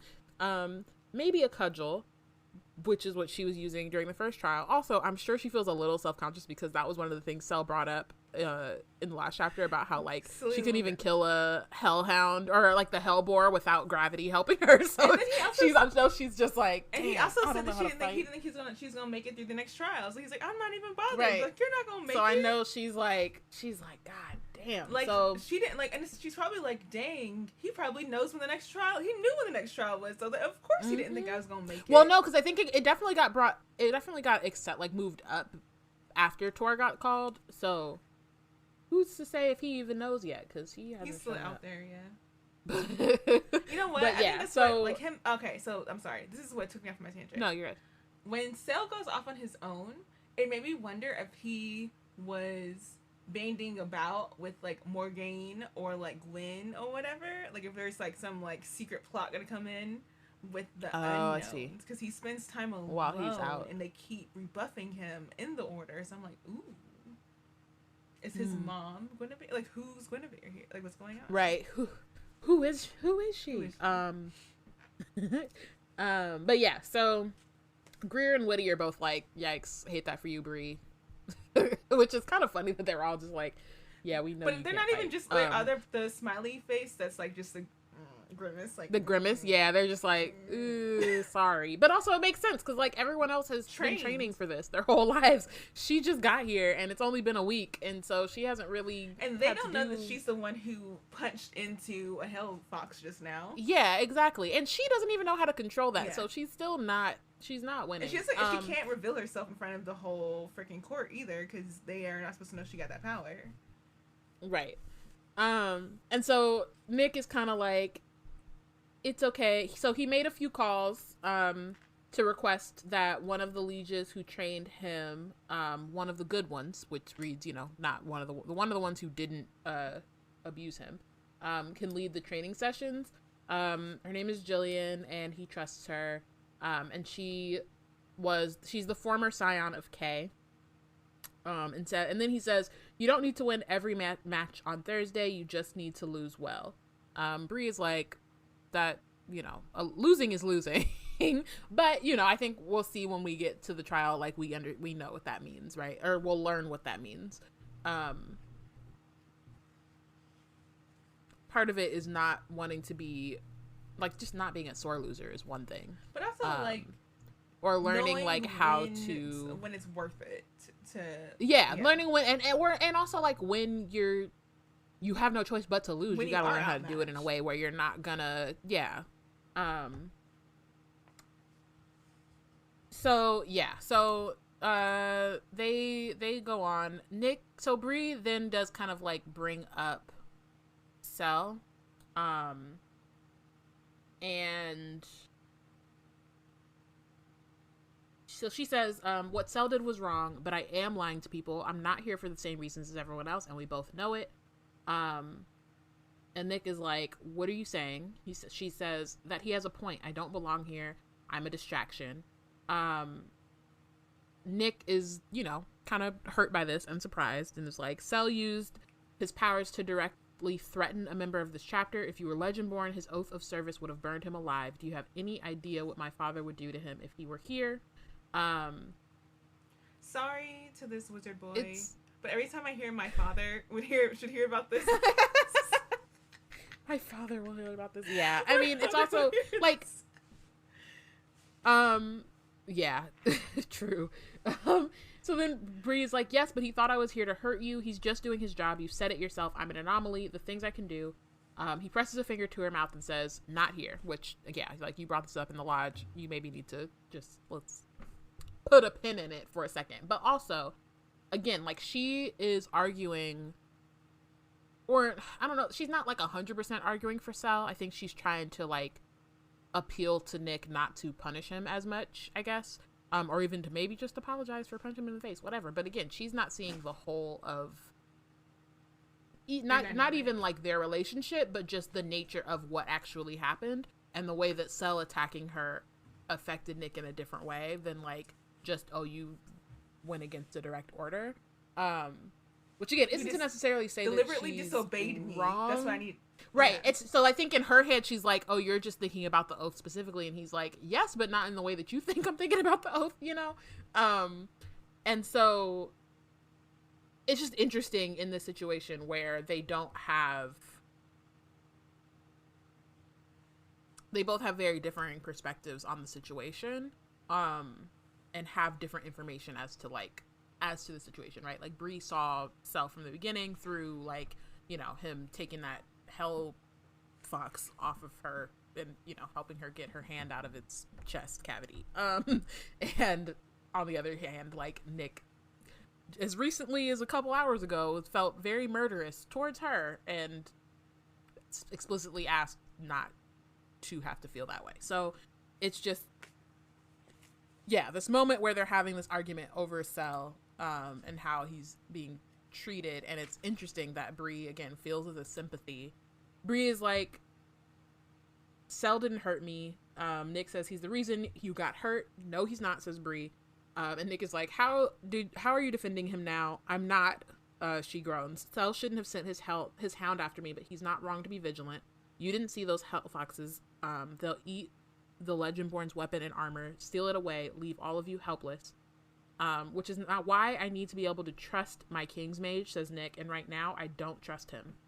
Which is real. They don't have a strong foundation here. It's like, but why should you trust someone who just had you feeling a bloodlust for someone you're starting to have feelings for? Like, like explicitly went against what you, and again, it's like part of Cell's job is to follow Nick's orders, which, you know, for better or worse, but part of that is so that when they are fighting against actual demons, that they're on the same page.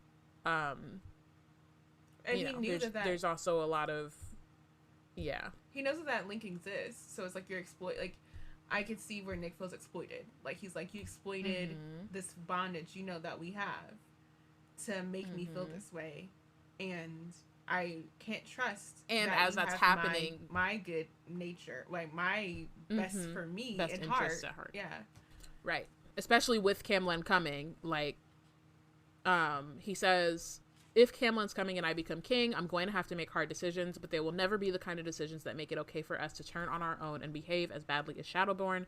I won't be the leader that allows our opponents to turn us into reckless monsters, and that's exactly what Cell let happen tonight. He allowed his anger and fear to twist his perception of facts and turn him into his worst self. If he succumbs to, and he stops, and then he says, that's not the type of warrior we can afford to take in a battle. So again, like, Nick is thinking, like, again, they have their personal problems, but Nick is also thinking like a leader, which again is hilarious because this ain't really gonna be your problem in the same way, Playboy. But to be fair, he is kind of like training Bree, who was the actual person, right? And then like giving like his perspective on this thing, and whether Bree completely agrees or not, or feels, you know, the similar way, like it is something that she has to think about or will have to think about in the near future. I mean, that's if she even they're not allowing her to have power like that, so that's a whole. But that's but I mean, but like she still has to think about, like, I would say in Bloodmark she still has to think about leading, right? Because even when she, spoilers, like, has to go off on her own, it's still her driving that journey. It's not necessarily in the same way, but there still is that conversation of like how, and I think she's not just getting it from Nick, she's also getting like that perspective from Patricia talking about like this, the Legendborns made this problem, right? Like there wouldn't be hella demons running around if they hadn't come and like colonized and exploited and murdered a bunch of people. So like, you know what I mean? So there's all these different perspectives, and they're all kind of, right now she's maybe not completely processing, but they will eventually go into like her own, what she decides to do, I guess. She's like channeling all the, we don't know, she's taking in all the information, and whatever comes out of it, it's all going to come through Bree, because she's the one who's hearing both the order side and the side of the roots, and then she's the decision maker based on all this information that neither side really has all of. Yeah, for lots of reasons. So they kind of like end the conversation there. Bree is kind of worried about what Nick is going to do, but then he's like, I don't know what I'm going to do. The only thing I do know right now is we both need rest, which is real. Like sometimes those are not the kind of conversations you need to have after the night that they just had. So they kind of like pause. Bree needs to heal. The trainer will be there in 12 hours. He's got to call his dad by lunch. So he's like, can I drive you home? Bree nods weakly because he's right. At the same time, she's like, nothing is feeling right to her. She's feeling very unsettled, like nervous. Yeah. So that's where that chapter ends. The next opens with like, thank God for Saturdays. She sleeps until noon, which is like, sounds great, but she got in the morning. That's what I'm saying. I'm like, so that she slept like for like 6 hours. Doesn't sound like enough. She gets time some for her rest. to get together. She gets some rest, but not really. So she has to drag herself out of bed so that she can like eat and go to the bathroom, and she kind of looks in the mirror and realizes she looks a hot mess. So takes a hot shower, brushes her teeth, adds a bit of water and leave-in conditioner into her hair, and I'm like, I think you needed more than that, but maybe the like she had the dirt, and like I guess if you can maybe get that out, but with the hell beast, whichever one it was, the fox, I guess, her ether armor or whatever was protecting her, so maybe it was protecting your hair in that moment. Because it was like, because there was a point like Cell looks at moving, like, you know, because like the well, dirt no, but I'm fell thinking on about her, the she like was laying, but then when she got up, maybe it just like came off. Yeah, but I was thinking about like all that stuff that was dripping on her when she gets up. On it's her mostly body. Gone. Yeah, it's mostly more. It was more of her body than it was her face and her head, though. I don't know.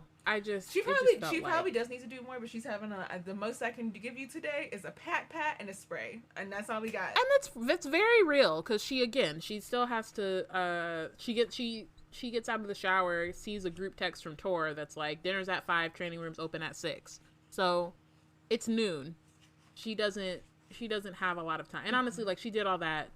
She got 30 minutes. She needs to go eat, and then she also gets a text from Patricia, so she got to meet Patricia at 1. She doesn't have, so she's like, her thank God for Saturdays, but this Saturday sounds stressful, child. Like, you have not gotten actual rest. You woke up and you just are hopped right onto the plans for the day. Immediately have to get it to work, which, so yeah, so she goes to the she's headed to the cafeteria. As she does, she kind of is like taking in the campus. She says, there's a steady stream of students winding their way through the lawn towards the library to study, because no matter what's happened to me, classes are still running. There's a quiz I haven't studied for in English on Tuesday, a trial I'm not ready for on Thursday. Nick, my boyfriend, partner in crime, co-conspirator who I want to kiss again, is one scion away from being called to the throne of a modern day kingdom. Actually, that's you. So sorry. A part demon mage claims I can create mystic energy inside myself, and he might be right, and even if he is, I have no idea what I am. All of this, and yet the planet still spins. So again, it's like the kind of reminder that this is all a big deal. There's a lot happening, but it's also very much just specific to Bree's plight. It's her, and it's specific to her, as and everyone her else is and doing everything they usually do on a regular day-to-day basis. But she could be one of these people just normally just worrying about classes. Had she not decided to be after Bree, and the way she decided after Bree would be. It's true, except eventually all the shit would pop off, and then she would become awakened and be like, "What is going on here?" Like, I honestly, a part of me wants to see how that's when the story opens with her like, "I'm in class, whoop de whoop," and then I am one of whatever the line goes through me. Oh my gosh! If Arthur were actually like a baddie, and like Beyonce, like, I'm one of one. I'm the only. I'm the only one. No, for real. That's literally her awakening. And she awoke to do the choreography from Renaissance. Like, that would just be like, and she's like in the middle of class, and everyone's just like, "What in the world is happening? What just happened here?" So yeah, so she texts, or I guess Nick texts her, and is just to check in. Just asking how she's doing. She invites him to lunch, but he can't because he got to talk to his dad. Bree has a moment where she's kind of like nervous about that and how it's gonna go, and then she realizes like Nick doesn't actually have any secrets to keep from his dad. Must be nice. She don't got that because she hasn't told him about the. Let's remark upon one child who does reluctantly speaking to his father is actually calling his father, while she has a better relationship with her father, and she's not spurred to call her own father. She has not called the only way he's probably getting any updates on how she's doing, because Alice is off campus right now, is from Patricia, the psychologist. Right. And she's not even telling him the full details. That's not how doctor-patient confidentiality goes. So she's basically just telling him, she showed up today. We're going to meet again. Right. You know what I mean? Like, that's it. How is Nick checking in with his father better than you are with your own?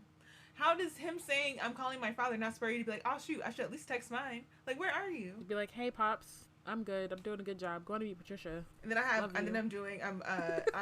gonna join I'm trying to join an athletic team, so I'm gonna be at training. So if you're trying to catch me from, well, she did tell him about being in a secret society or whatever. So like something. But it's been a minute. So she remembers that Nick doesn't know about the mage flames and has no reason to censor his report. It bugs her that even though she knows he'd protect her secret, she doesn't feel ready to share it with him. But at least this way, he doesn't have to lie for her. He's doing enough of that already. So after she eats a whole lot of food, she goes to meet Patricia. She sees her standing with a young black woman just a few years older than Bree. She has large, dark eyes behind round glasses, red-brown skin, and hair that runs slick and tight against her scalp before blooming into a wide, soft puff at her crown. So Patricia introduces her as Mariah. She's a junior and a fellow practitioner.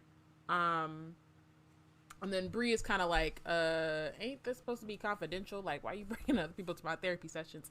But Patricia's like, this is not a normal session. I'm like, have any of these sessions been normal? But not yet.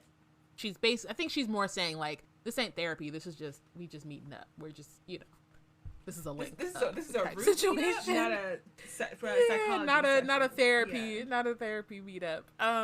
So Patricia's like, if you don't feel comfortable with this, like, I can send Mariah away. We can do something different. But Bree is like, so because Mariah is a medium, so she can like, and that piques communicate with the dead immediately. Yeah. So Bree is like, this is weird, but you know what? I'm actually cool with this because it means I could potentially learn more about my mom. I can speak to So Mariah says hi. And they shake hands and she goes, wow, Death knows you well. And I'm like, ma'am. I don't know who told you that's make people want to talk to you. You should have kept that one to yourself. You should have kept that one to yourself. I don't know if Patricia told Bree about her mom dying. Yeah. But not to make her sound like a death, like a, what is it, a guardian of death or something. Like the death follows you while it's in your awake. Like, thanks, fantastic. Like, please, let's not. Let's maybe not. You shouldn't have said that. But oops. So Bree is like, nice to meet you too, and she says, my bad, I'm a medium, I didn't mean to freak you out. So again, it's like her powers. So they offer her lunch, but Bree declines because she just had 2 burgers and what else did she say? A large serving of fries. So cheesy fries. So she's definitely bloated and I don't know. She's full. She's 17, so she might not be like, her body. She might not be too. Yeah. Her body's just like, not. I'm good actually. Like I'm not even like in the mood to contemplate adding more on top of this. Like I'm good. It's fine. Yeah, I'm good. But she might actually be feeling fine. Yeah. So Mariah asked her if she's a member of the Black Student Movement or BSM. And then talks about how they meet up for meals, events. They got a room in the Union, magazine, performance groups, all this stuff.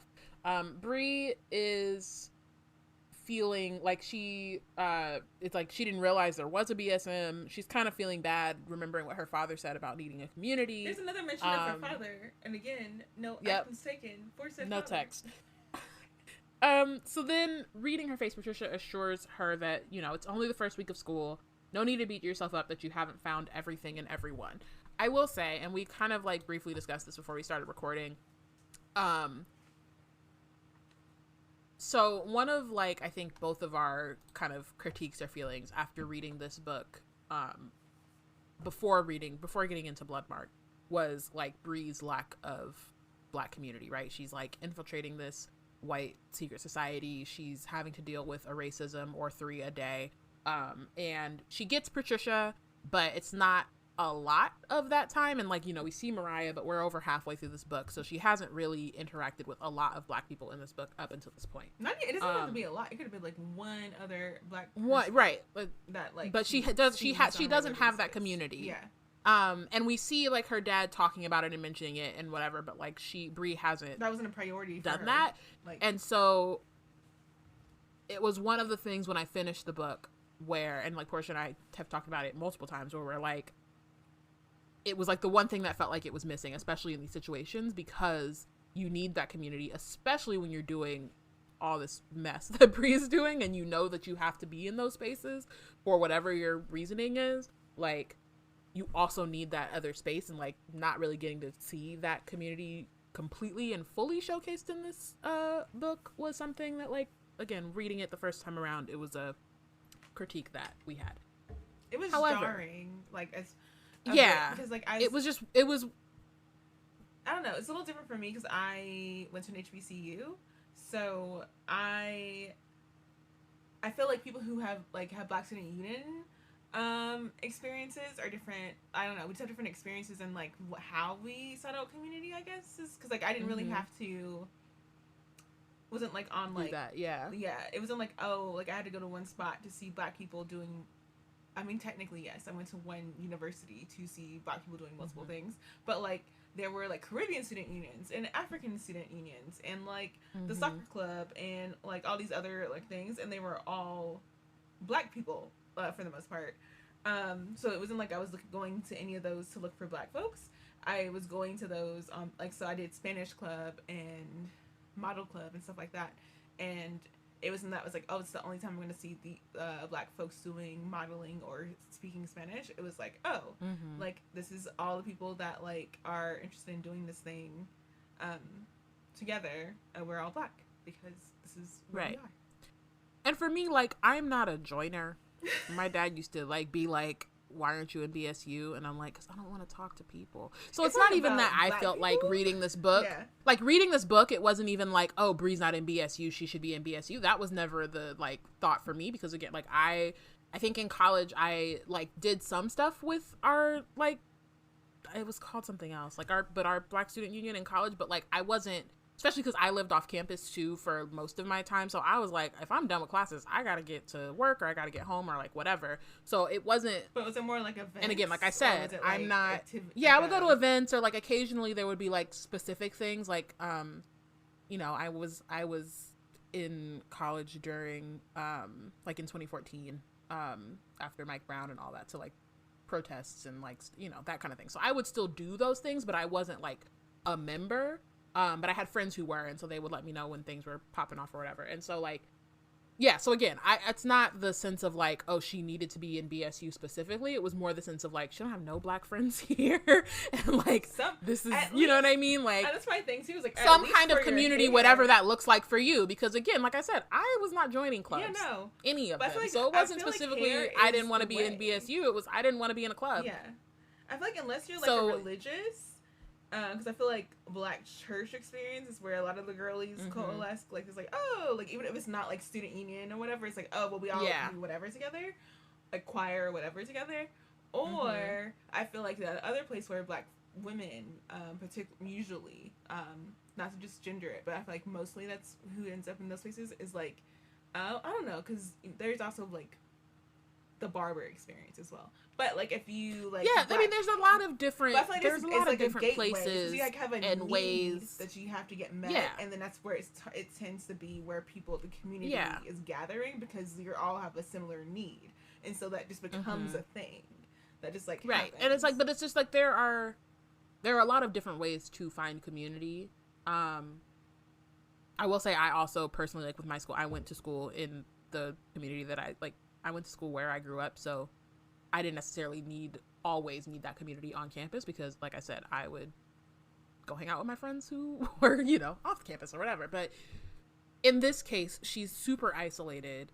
And again, she's in this. I don't even mention it. Part of it is like because of herself, but part of it is also like she is on this mission. So she's specifically going into this place that's like very extremely white and is that way on purpose. And so as reading this book, I just felt a lot of times I was just like, the fact that she doesn't have a community, whether it's specifically like a club or something else, was distressing to me and my homegirls. But again, also, we're reading this book very quickly. Yeah. Like we're reading it in the way that you normally would read a book. In this case, we're reading 3 chapters a week, and so you have a little more time to like sit with what's going on. So this moment where Patricia is like, it's only the first week of school, like no need to beat yourself up about not finding everything because you just got here a week, on top of the fact that she's taken 2 trials, she's been attacked by how many number of hell beasts on top of Cell and his threats against her life. And like, so it just was, reading it this time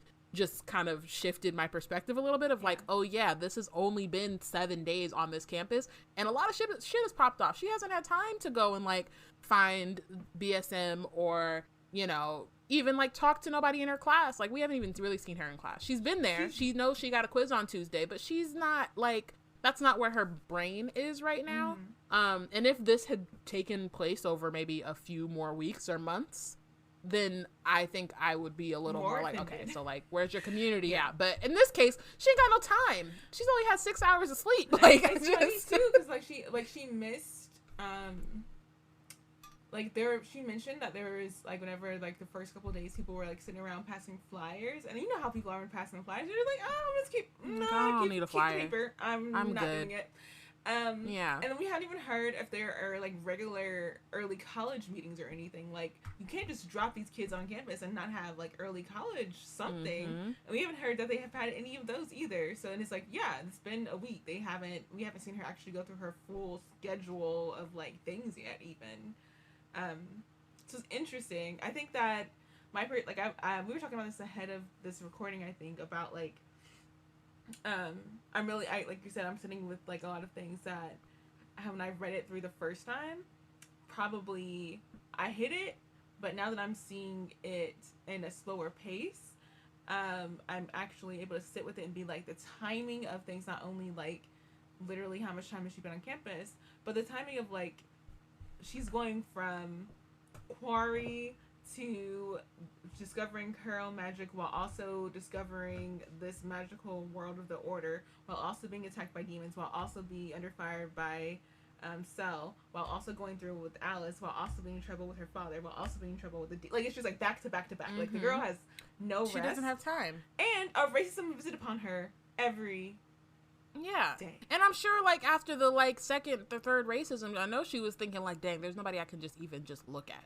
That's my thing. That's what I think when I first started reading it. Sometimes you have those moments where it's like, even if I'm not going to address this, I need somebody else to peep that this just happened to me. That's what I was. And like, so she doesn't even have that. And so I'm sure, again, like I'm sure that there are moments where those like, or there are moments where those things kind of pop up. But again, she doesn't have time. Yeah. So it's just an interesting thing I wanted to point out of just like how reading it, like the way that we're reading it, can really to, like, just like, wait, shift your perspective a little bit. To be fair, I was thinking, to be fair to my first version of reading this, I think initially I was thinking there's not like even another black early college student for her to be like you know, like are they not in the same like hallway or something? She's like, where she just like, oh, like I keep seeing. But I think she's just not paying attention. It's not a focus for her right now. She's She's not trying to make new friends. Like, you know what I mean? She don't even really want to make new friends with the Order. She just, you know what I mean? I know. So I think. But you know how you make friends with people when you like see, like you used to like, oh girl, like your shoes or whatever. You're like in the like bathroom together, and at least like so people like, let me tell you how. Like, not to get deep on you, but like I would avoid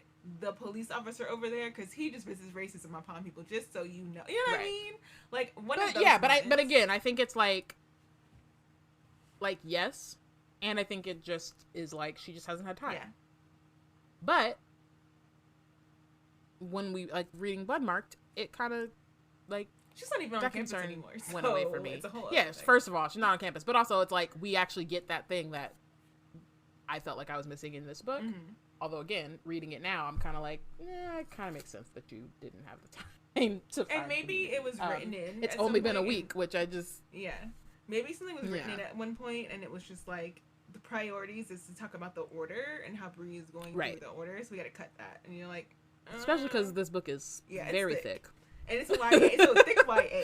So it was like, it's not even like an adult or whatever. It's like a fantasy. Like, oh, we don't care if those are 800 We have time for that. Yeah. Yeah. Nah, this book is very hefty. So that was just something that had come up for me reading this chapter. We get more into, like, you know, they just kind of talk a little bit more about their majors. So Mariah's majoring in art history. Bree obviously doesn't have that just because she's in early college. She doesn't have a major yet. And then Mariah's like, you're so young, I didn't realize. She says, you're so young to be so acquainted with death, which, again, it's I just want to know how Mariah it's a shift talks in the about, conversation. I want to know how Mariah talks about death to other people. Because, like... Yeah. Does she just always talk about death? Is that her personality? But I guess maybe not. Like, maybe only to other root crafters, but still, it's kind of like, yikes.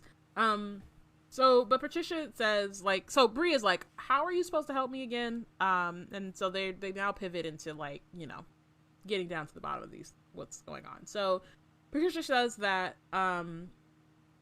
after the memory walk, she kind of realized that, one, Bree herself has a branch of root, one that gives her the ability to see root in its raw form. Also that she's acquainted with the Order of the Round Table. And so if that's true, it follows the only reason you're sitting here now is because the Order is not aware of what you can do. Patricia then is, like, relieved and says, our people have learned the hard way to hide our abilities from them, even when we're working within their homes and caring for their babies. So again, we had that, like, small moment with one of the mamas, or Order of the White Rose or whatever, who was trying to, like, treat Bree as if she was the help. Was it Fitz? But again, literally, like, there was the time when they were the help, and so, like, were enslaved by these people. I mean, we'll see it later on in the book, but there are Black folks who were the help at a order function. Right, exactly. And so, like, they know, again, for me, it made me think about, like, you know, we talk, or, like, it's a conversation that has come up a lot, just in general in the world of, like, marginalized people, and, like, specifically in this case, like, Black people having to know a lot about white culture and how white people operate in order to navigate, be safe, like, know when it's safe to, you know, portray themselves in a certain way, whatever, or just to move in the world. We have to know, like, the way that y'all move, or the way they move. And so in this case, it's like the same thing, just with some magic added on top of it. You know what I mean? Like, these root crafters having to, like, Patricia knows a lot about the Order of the Round Table, just on the virtue of, like, she has to, so that she knows how to hide her own magic and stay safe from those people. I want to hear, like, root crafting fairy tales about them folks, like, how they teach young kids, like, over time, to be wary of the Order. Like, you might see some white folks working some magic and think that they're on your side. They're not. Run away. Do not let them see you doing your magic. Exactly. And again, knowing that, like, they will literally, like, we've heard about the regents and how they like to maintain control.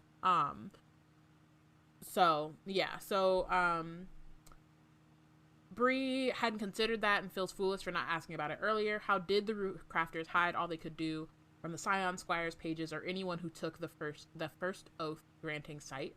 And Patricia says, we can be plenty invisible when they want us to be. Rootcraft knows of their origins, their mission, and how they use their ether to fight the Crossroads creatures. We also know from experience what they do to outsiders who use power, how they take them away, lock them up, or worse. So Bree quickly reassures them that she did not tell them anything about her, and, like, kept them, you know. She's like, I already had a feeling it was a bad idea to say anything about you and your powers and all that kind of stuff. So Mariah, though, is confused and is like, still don't understand, like, why you're in this good old boys club, twisting yourself all up into a shape that's convenient for them. And so Bree has this moment where she's like, she could lie, right? She could keep it a secret. But she is exhausted. And she's tired. And she's, yeah, literally. And she's like thinking about, not the racism. She says, I could, right. She says, I could argue that the order's not all white, that Sarah's there, but then I remember what she said about her dad and the dinner parties and get tired all over again. They're both doing a version of the same contortionist act, that I'm doing, figuring out how to survive in water that you know has sharks because you have to. So she was like realizing, again, we're getting the community part. It's brief. We don't get to like really sit in it for that long, but she realizes she doesn't feel that with Mariah and Patricia. She acknowledges that Alice is her safe space, her home, and that would never change, but it's been months since she's held space with another Black woman. With only Black women, and it's not just safe, it's a release. Lying to them right now feels like the straw that will break my back, and I can't afford for my back to break, not now. So yeah, so we do get this moment of her just being like, okay, this is the community that I've been missing, and even if she hasn't been able to like acknowledge it up until this point, she's kind of realizing that now, so she actually then explains everything. Starting from like her mom and like the fact that she's trying to figure out who killed them or who killed her, and thinking that they're in the order. She's like, if I pass their trials, I gain a title in their world and they'll trust me. I can ask more questions, get answers, and then I'll get proof. And so she has her, Tracy has compared Bree to Revenge Katara, not to bring up Avatar twice in this episode, but that is a comp for her character. And so this is definitely like a big moment for that, where Patricia is like, you seek revenge. Wait a minute, real quick. I think it's interesting that Bree, when she's having a moment, when she's like, this is where she can release, and it's the only time she's had a moment to be only with Black women. It's like she's also trying to make clear to them that she is aware of like her situation and like where she hasn't bought into their ethos or whatever propaganda, and and so she says to them, I think it's very interesting, like it's very telling that she says, I'm not with them, I'm against them, to Patricia and Mariah. So she's like, let's make clear my loyalties lie. Like it's like I'm infiltrating, I am not with them, I'm among them, but I'm not with them. So Bree's eyes flutter. That specific word has never fallen from her mouth, but it didn't need to. It's always there in a way. Revenge, retaliation, justice, but even those words aren't enough, a small voice whispers. They don't feel deep enough, big enough. What did I say to Nick? Punish them for what they did. Punish feels better. Punish feels right. Bree says, I want to find who's responsible, use my root abilities, the title I'll gain, and the contacts I have to bring to justice anyone who was involved. So Patricia then is kind of trying to get to the bottom of Bree's actual abilities. The fact that she can resist their oaths, or hypnosis is what she calls it. She asks what else Bree can do, so Bree explains how she doesn't just have sight or mesmer resistance, but she can smell castings, she can feel Sel's gaze on her skin, and then about the mage flame. Mariah is like, she goes, holy shit. And Patricia's like, language, because you still with your professor, you're still with the elders here, like you have to chill. But also she's just as shocked. She says, and you've never called on an ancestor for these abilities? No. If you aren't asking to borrow these powers, they've been bound to you somehow. Bree is like shook. She's like, bound to me? Bound by who? You think I'm a blood crafter? No, I've never. And then, oops, now I just ripped the page. So then Patricia's like, I know, this is why I've asked Mariah here today, to get answers. So that's like, I think that I appreciate the like you know, obviously they have their own thoughts and feelings about Bloodcraft, but in this case it's very clear. Like, Bree she's easy to read, so we know that, like, she doesn't know anything about this. She's learning about this for the first time. She whatever Bloodcraft that has happened, it wasn't her who did it. Like, clearly something else happened in the past. So yeah, so that's why they brought Mariah here, to try to connect her to her ancestors so that she can get to the bottom of what happened. Bree kind of realizes, she's like, you can help me talk to my mom, see her again. Mariah explains that she can help her call for her people, but can't control who answers. So it could be like a great grandmother. I don't know that she doesn't have any cousins, but like, or aunts and uncles. But yeah, so somebody like on her line, but it may not be her mom. Bree has a lot of emotions like swirling around, building up in her at the thought of like maybe being able to talk to her mother. Yeah, it says, my chest is full of the sharp pang of loss and unexpected feeling of relief. When I imagine seeing my mother again, something I never thought possible, it feels like there are 1,000 words that want to come out of my mouth at once, so very many that I cannot speak at all.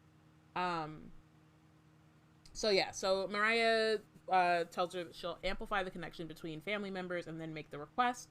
The ancestor who responds might be Bree's mother, but it might be a grandparent, great-grandparent, etc. Bree is then also worried, like, is her mom going to be angry at her, right? Because she's still, like, the last conversation they had was an argument, and so she still has that guilt and anger, and, like, she's been able to kind of push it away in this, like, pursuit of finding out what happened to her, but that's still there, you know? And then she's also like, would she be proud of what I'm doing? Would she want me to stop? Would I stop if she asked me to? So it's a lot going on. But Patricia says, we'll start slow. You'll just focus on your love for your mother.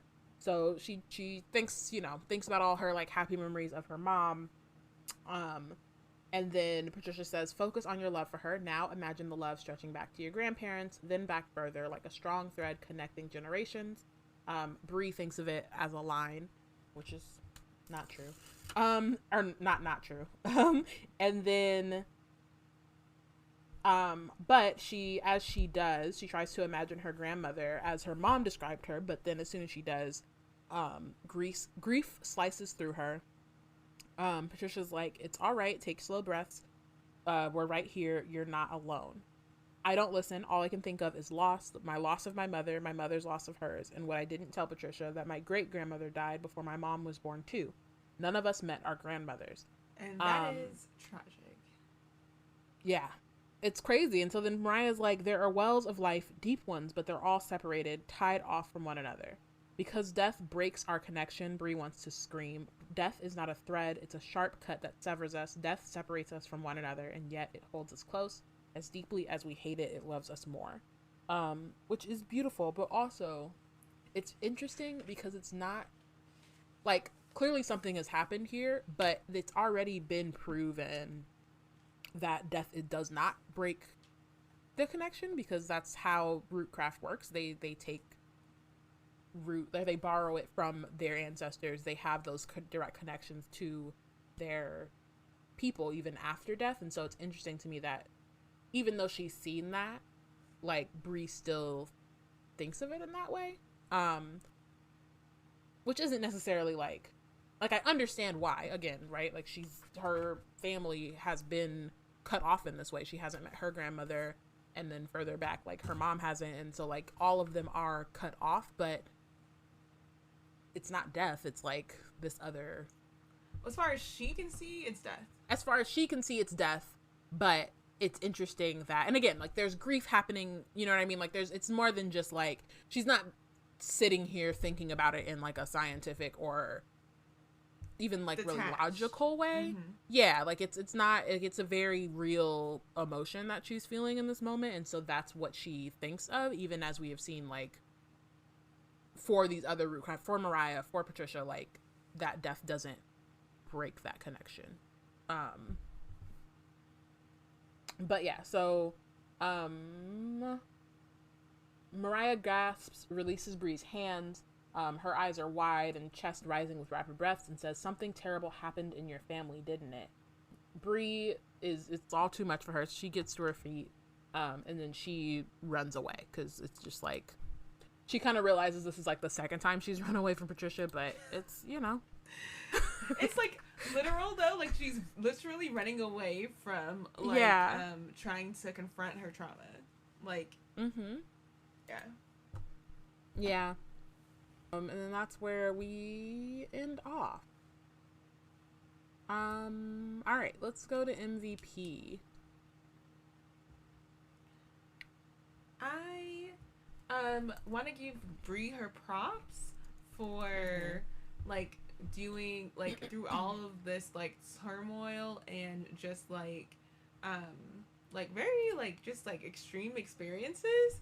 She's done her literal best. Like she's showing up in the way that she can show up, and she's not trying to overcompensate for what she can't do in this moment. She's literally just doing what she can, and I think that is really commendable of her. So I wanted to give her her points for that. And then I also made Mariah my an MVP because she really, like, she's shown out to me as we read these chapters because of her, I guess, like, bluntness. Like, as a Sag, I do value, like, bluntness. And while it was not well timed, I love that her personality, it's not coming from a place of her like trying to like impose or be like come off a certain way, like of being like mean or like kind of like a way to Bree. She's literally just like, she can't help but to react in the way that she does to things. And I think a part of it is that she's probably trying to break to Bree like what her ability is, and it doesn't really, she probably, and it takes Bree's relationship with death, because it's so much of how she perceives Bree to be, as something like, oh, I can just talk about this because it's so much of a part of her, and she doesn't realize how Bree's not far on her journey of like actually building an understanding of how her life interacts with death, and isn't in a good place and understanding about that. So it's like she's not perceptive for people's emotions, or at least Bree's emotions in this moment. But I think that her being willing to like take Bree on the journey to connect her to her line, and I think her giving insights to without judging too harshly Bree, to like be part of the Black community at the university, and like giving Bree like someone who has like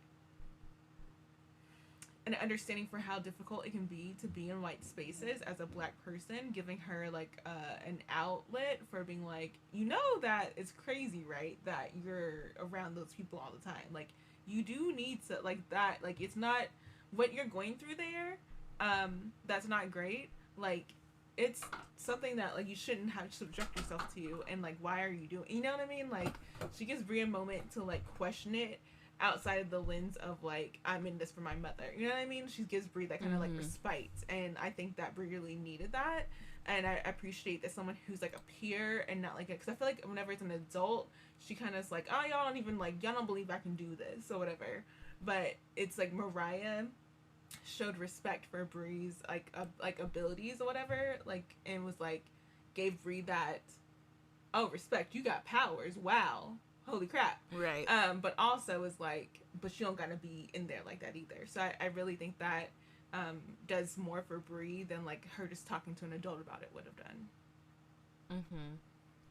Yeah, I also made Mariah my MVP, and then Patricia as well. I think just like for giving her that space and that like to really like unload again, because again we were talking about in the chapter before and how like, everyone has different pieces of what's happening with her. Like Nick and Cel and Will all have different parts of it, and she's not, even Alice, like there are a bunch of things she can't tell Alice, and so she's been holding all of this in herself and not necessarily like there's no one person who knows everything that's going on with her, and so them being that space for her and like making her feel safe enough to share, and then also just like providing her with that community that she has not had in this last week was just like good to see and like important, like even though it ended in a, you know, kind of tragic way and like made her feel like, you know, she ran away at the end, but up until that point she had like a space to feel all those emotions, explain how she's feeling or what she's doing, and like not be judged for it, and still like have them offer help after learning all that stuff, you know what I mean, still being like, you know, like Mariah said, like, holy shit, like this is crazy, but also, you know, we're still gonna help you, not like, oh, I'm done with the situation. So yeah, so that's why they're my MVPs. And then benched. So after all this, and then, you know, side tangent of, you know, like just thinking through things, I was like, Arthur's line, because Bree would not be in a situation, and her, because this is spoiler, pre-spoiler, whatever, but like her family's line, like the children would not be in a place where they could not have met their grandmothers had it not been for Arthur's sorry line of freaking human traffickers and slave freaking owners. If they had not done what they did, then none of Bree's family would have had this thing where they don't have long lifespans. They don't get to see their granddaughters, because it's always daughters. And they don't get to have relationships where they get to share out what they can do and like why they're able to do it. Like, and it wouldn't burn through them so quickly. So it's just like, yeah, I F Arthur's line forever, yep. ever. 100%. Yeah, they're Arthur and the Regents are my bench. Arthur, for all the reasons you said, like he really just did, like for all the reasons you said, on top of like, again, the order, like we keep seeing all of these things and like how horrible this setup is and how it like fucks up Nick and Sel, and you know, even William is terrified of these people, and like we're getting all of these moments where it's just like, oh no, these folks suck, and they suck because Arthur and Merlin for some reason couldn't just like leave shit well enough alone. And then on top of that, like Bree, again, like her line has been like severed in this way because of them and their like just power seeking, destructive. Yeah, like it's trash. So they're definitely benched. I just want to specifically say Arthur's lines. I don't know who. I don't remember at this moment. I can flip all to of the them. pages. I can flip to the pages. Yeah, and I can say who was the perpetrator, but F the whole line that continued to stuff on. F all of them, honestly. Yep. Arthur and his folks as a record label, set and crew, all of that. And it's like his bloodline. And then also like the whole what's I gonna say? The like when Arthur did his big one resounded for centuries, for generations. And this is literally what he is his proud legacy. And to be completely frank, this is so many white men's legacies that they aspire to have, like, to reverberate for centuries and generations, like upkeeping like capitalism and like patriarchal aspects. And F y'all for that. Like that Arthur's big one is every like white capitalist dream, and it's just so disgusting and irritating. It's gross. And I can't. Yeah, I can't. absolutely. But not to linger on the bad aspects of things, because although that's a component of the story that does go on, we will be talking more about more interesting and intriguing parts of the story as we get to chapters 33 and 30 through 35 in our next episode. So join us for that, and thank you for listening to what we had today. Yeah. Wizard Team is part of the Black Nerds Create Collective. If you want to keep up with our content, you can check out our website at blacknerdscreate.com. And follow us on Instagram and Tumblr at Wizard Team Pod and at Black Nerds Create. Bye. Bye.